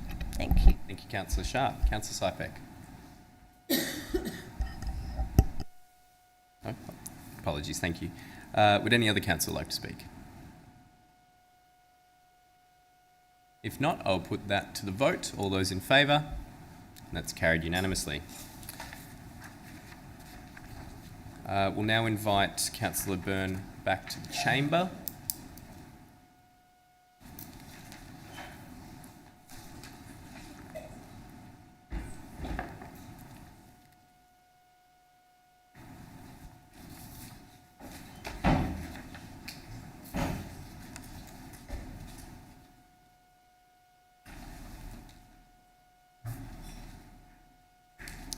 Item 9.12 is response to notice of motion number 2023/04, Library Opening Hours and Service.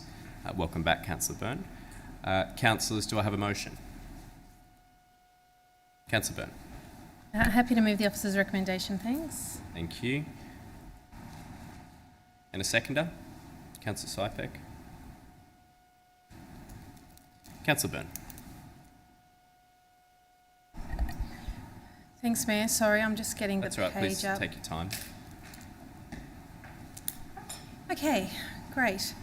I'll start. I'm mindful I move the officer's recommendation, but there may be an amendment to this, which is, you know, if it comes about, we can discuss that as is. Now, this was a notice of motion that came forward a while ago, just in relation to our libraries. Most people would know that I absolutely love our libraries. I can very excitedly say that today I ventured out and hired my second audiobook, which is for people who use the libraries. They're not always just to go in physically, but you can do all sorts of things from the comfort of your own home. But one of the things that I did want to touch on, well, first of all, I'll say that our libraries are fantastic, and this report shows that we do a lot of things really, really well. And they're definitely very popular within our city, which has never been. I think I've been on council for 6 years, and I would say that libraries have probably normally come back in the surveys to say that they're just about one of our most popular services. Libraries don't always have to be run by councils, but they have always, from my knowledge, been in Moonee Valley. But I like to look at things that even when we're doing well, where can we see room for improvement? And this report does have a few things listed of where potential expansion in our libraries can go, which, as I said, they may come through as amendments later. Sorry, I'm just trying to get to the bit that I'm trying to find, and of course I can't find it. But a few of them was around. I'm so sorry, Mayor. All right, Councillor Byrne, please take your time. Anyway, here we go. So 3 of the things that came up, which for future considerations, were to look at particular trends, was extending the unstaffed library hours. Our library opening hours across our Moonee Valley services do seem to be fairly reasonable. I really like what Yarra have done, and they have some libraries that are open 24 hours. That's obviously another piece of work. We've spoken tonight about there being financial constraints, but it would be really interesting to see how that would work in one of our spaces potentially. So I'm glad that that is at least on the radar. I like it when Moonee Valley are the leaders in these things, not, so it would be good to see it. One of the other things here is the removal of the overdue fines from the council fee schedule. Council makes about $20,000 a year, give or take, from library fines. This is, and on top of that, I believe, is also the addition of, we do a swapping service where people can put in cans and vegetables. Sorry, not vegetables, canned vegetables is what I meant to say. Cans, pasta, whatever, things, and that can go over to Helping Hands. I don't believe we have the specific data in this report on exactly how much gets taken over to Helping Hands, but it's something that people do when they get too many fines. Interestingly enough, other metropolitan libraries don't do anything for the overdue fines, is my reading of this. So we're probably a little bit of an outlier that still do. And the other thing is the inclusion of specialised social health services as a part of library service provision. One thing that libraries do is they do support, our libraries do this not necessarily with the service provision, but a lot of people who are at risk, they are a safe place for people to go. There is a thought that worldwide, one thing that, where people go when they sometimes feel unsafe are libraries or the McDonald's. Because they know what to expect when they walk into those places. And I like the ideas of our libraries being open and being seen as a safe place, whether or not that has service provision or not. So thank you for the officers for writing this up. I think that there is some great data in here, and it shows that we're doing really well.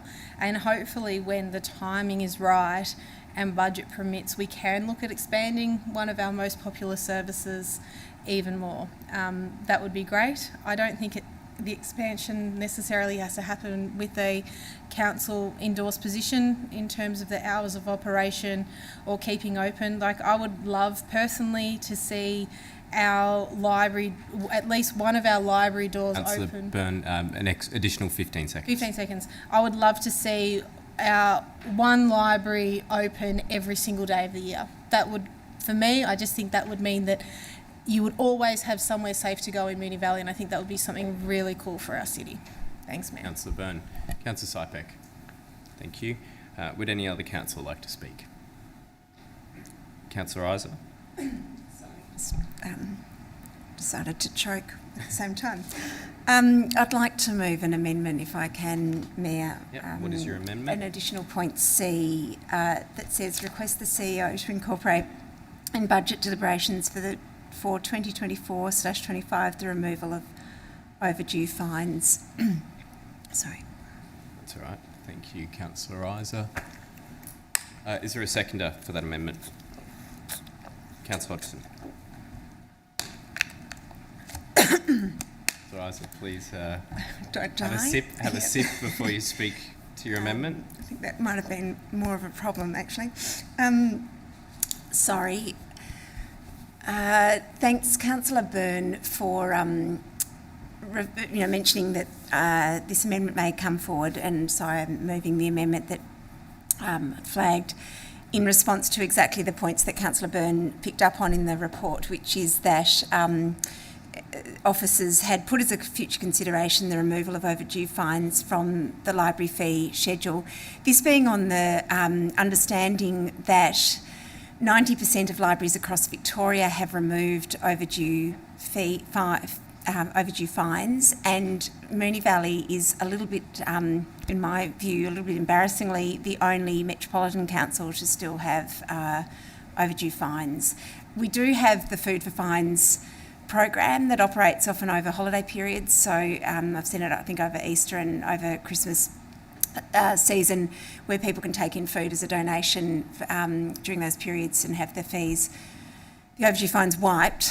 But I think that if all other libraries are getting out of the process of having overdue fines, then we're probably a bit behind the trend there, and perhaps can learn from their experiences that there are other levers and other mechanisms that help get people to return their books, which is, of course, the primary reason for having fines. It's so that there's turnover of books and people don't sit on the books for years, which I'm sure none of us around this table have ever done with the library book.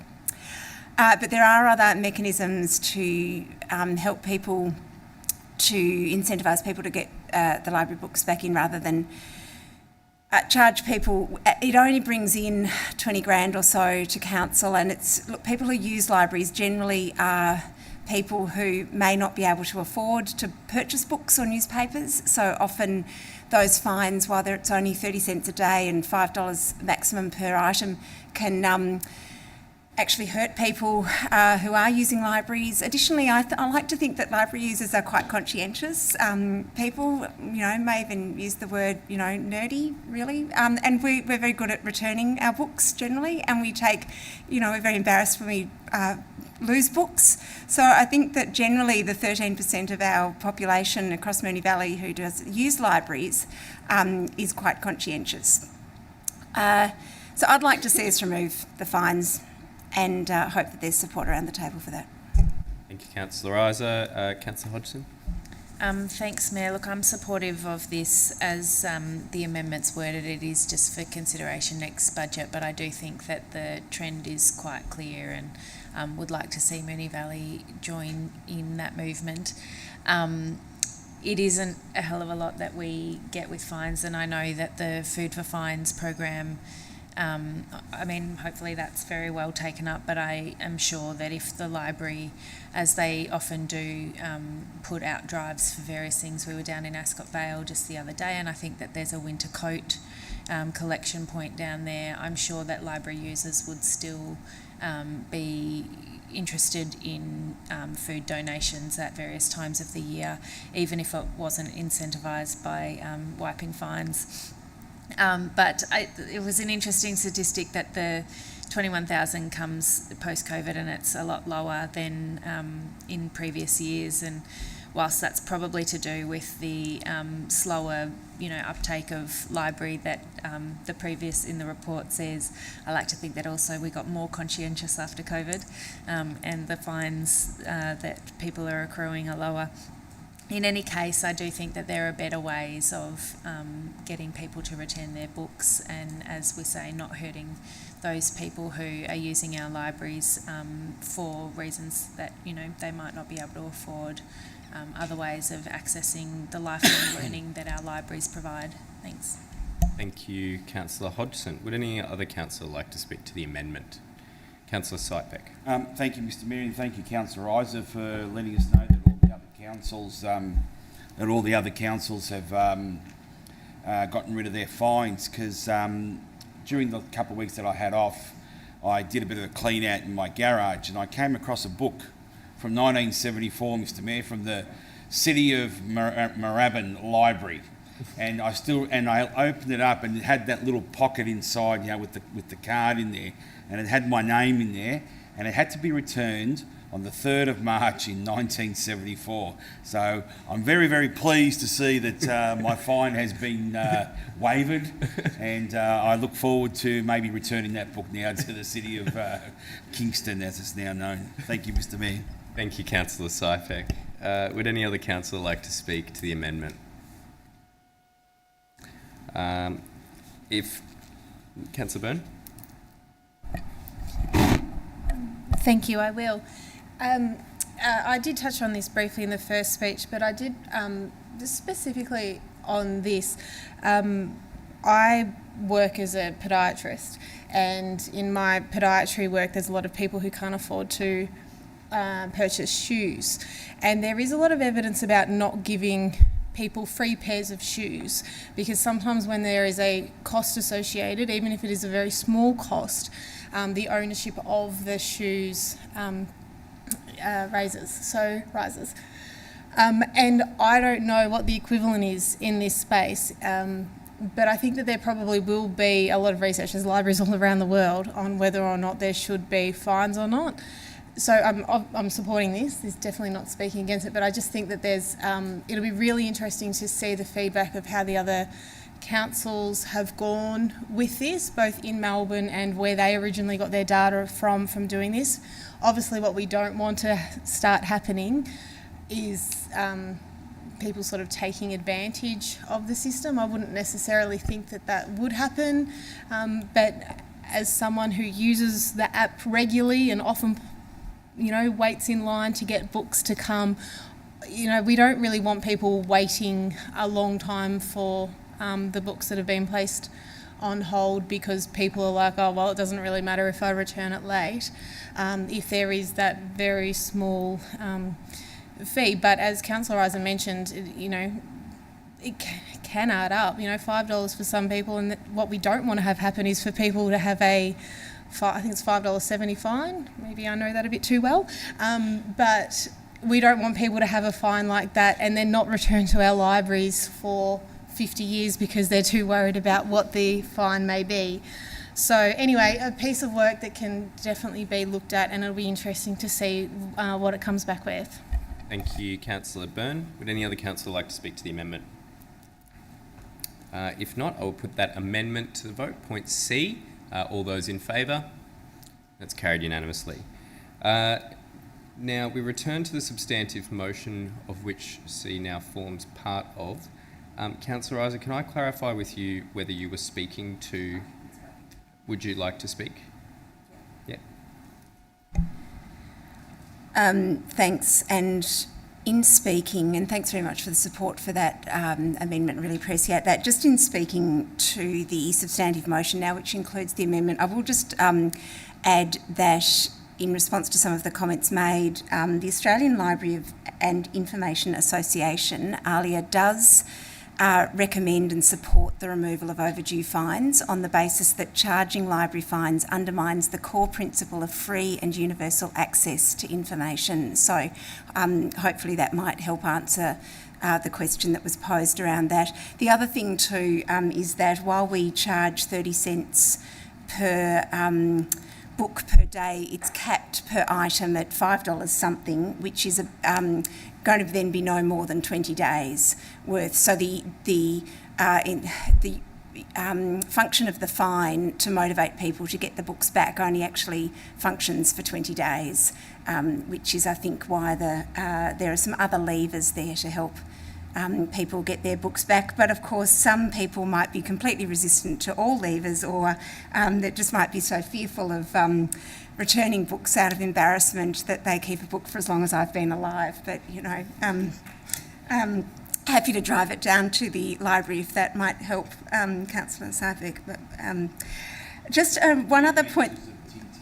The one other point that was raised in Councillor Byrne's opening that I just also wanted to quickly refer to is that I completely agree. Libraries are really wonderful, safe spaces for people. They generally have beautiful staff, some of whom I think are here with us this evening, who are really caring about our community and offer a really safe and nurturing place for everyone to feel welcome and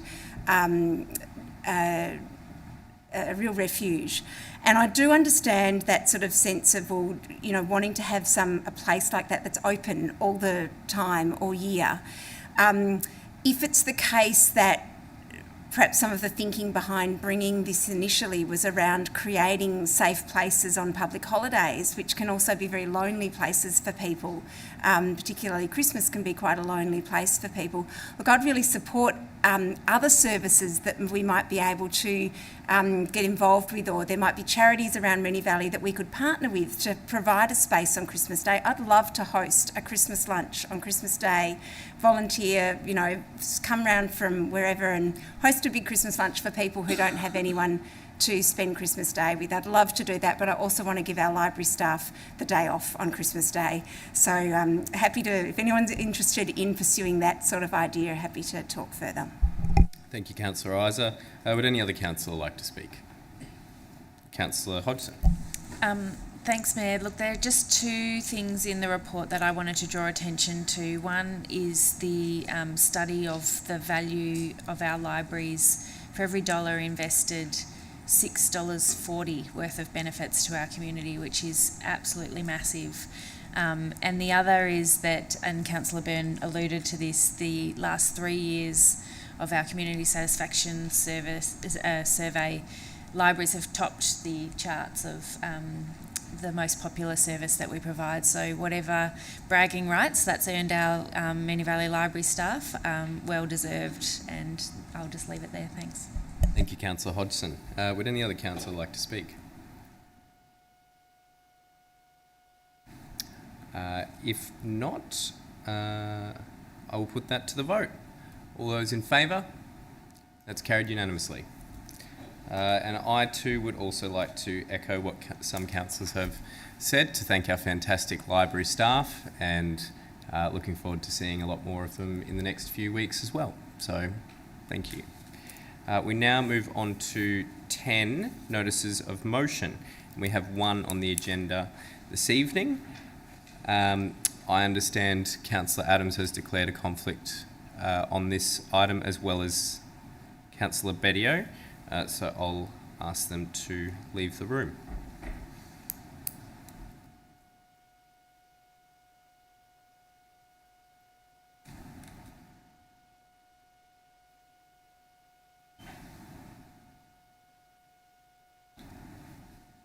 And I call on Councillor Sharp to present her notice of motion, titled Notice of Motion number 2023/25, Coronavirus Pandemic and Recovery Exemptions Outdoor Dining. Thank you, Mayor. It's just a slight change from what was in the agenda, but it reads, take notice that at the meeting of Council, it is my intention to move that Council resolves to A, receive a report prior to the expiry of the temporary permit exemptions allowed under clause 52.18 of the Victorian planning provisions, detailing how Council can support businesses currently relying on the exemptions, full stop. And B, write to the Minister for Planning regarding the possible continuation of the exemptions. Thank you, Councillor Sharp. Is there a seconder? Councillor Hodgson. Councillor Sharp. Thank you, Mayor. This notice of motion is purely seeking a report. There was a number of permit exemptions undertaken by the state government during coronavirus back in 2020, which allowed businesses to do things that may well have not been allowed to, or would have gone through a lot of red tape to be able to do. And the exemptions allowed businesses to trade in what was a very difficult time, as we all know. So clause 52.10 is actually due to expire in October. So I'm very keen to understand how these exemptions, I guess, will be applied if they are continued, and there is actually a suggestion that they may be continued, but it'd be good to get an actual outcome on that. But either way, I think it's important for us as councillors to understand the requirements on businesses should these exemptions not continue when they fall due, which is in mid-October, I think, 12th, maybe 12th, anyway, mid-October. There are a number of businesses relying on them, and I think we can all acknowledge that business is doing it tough still, and anything we can do to help them would be a benefit to our entire municipality. So hence this notice of motion has been put forward tonight. Thank you. Thank you, Councillor Sharp. Councillor Hodgson. Thanks, Mayor. Thanks, Councillor Sharp. I'm happy to support this one. I think, similar to discussions that we've had recently about the parklets, there were things that came in during COVID times that were advantageous and sensible for our businesses, and I think I'd be happy to see what the impacts of these exemptions have been and the benefits potentially, and see whether there's appetite from the state government to continue them, or what we can do to address what will happen for businesses who have been relying on them. Thanks. Thank you, Councillor Hodgson. Would any other councillor like to speak?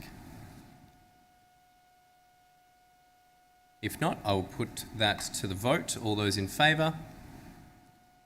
That is Councillor Byrne, Councillor Hodgson, Councillor Isa, Councillor Sharp, Councillor Tyson. All those against? Councillor Sypek. I declare that carried.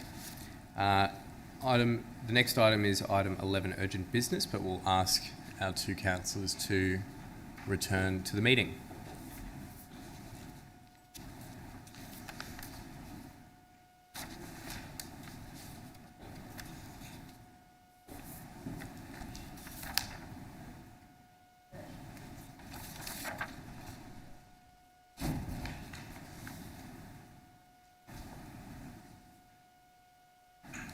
Welcome back, councillors. The next item is urgent business. Is there any urgent business?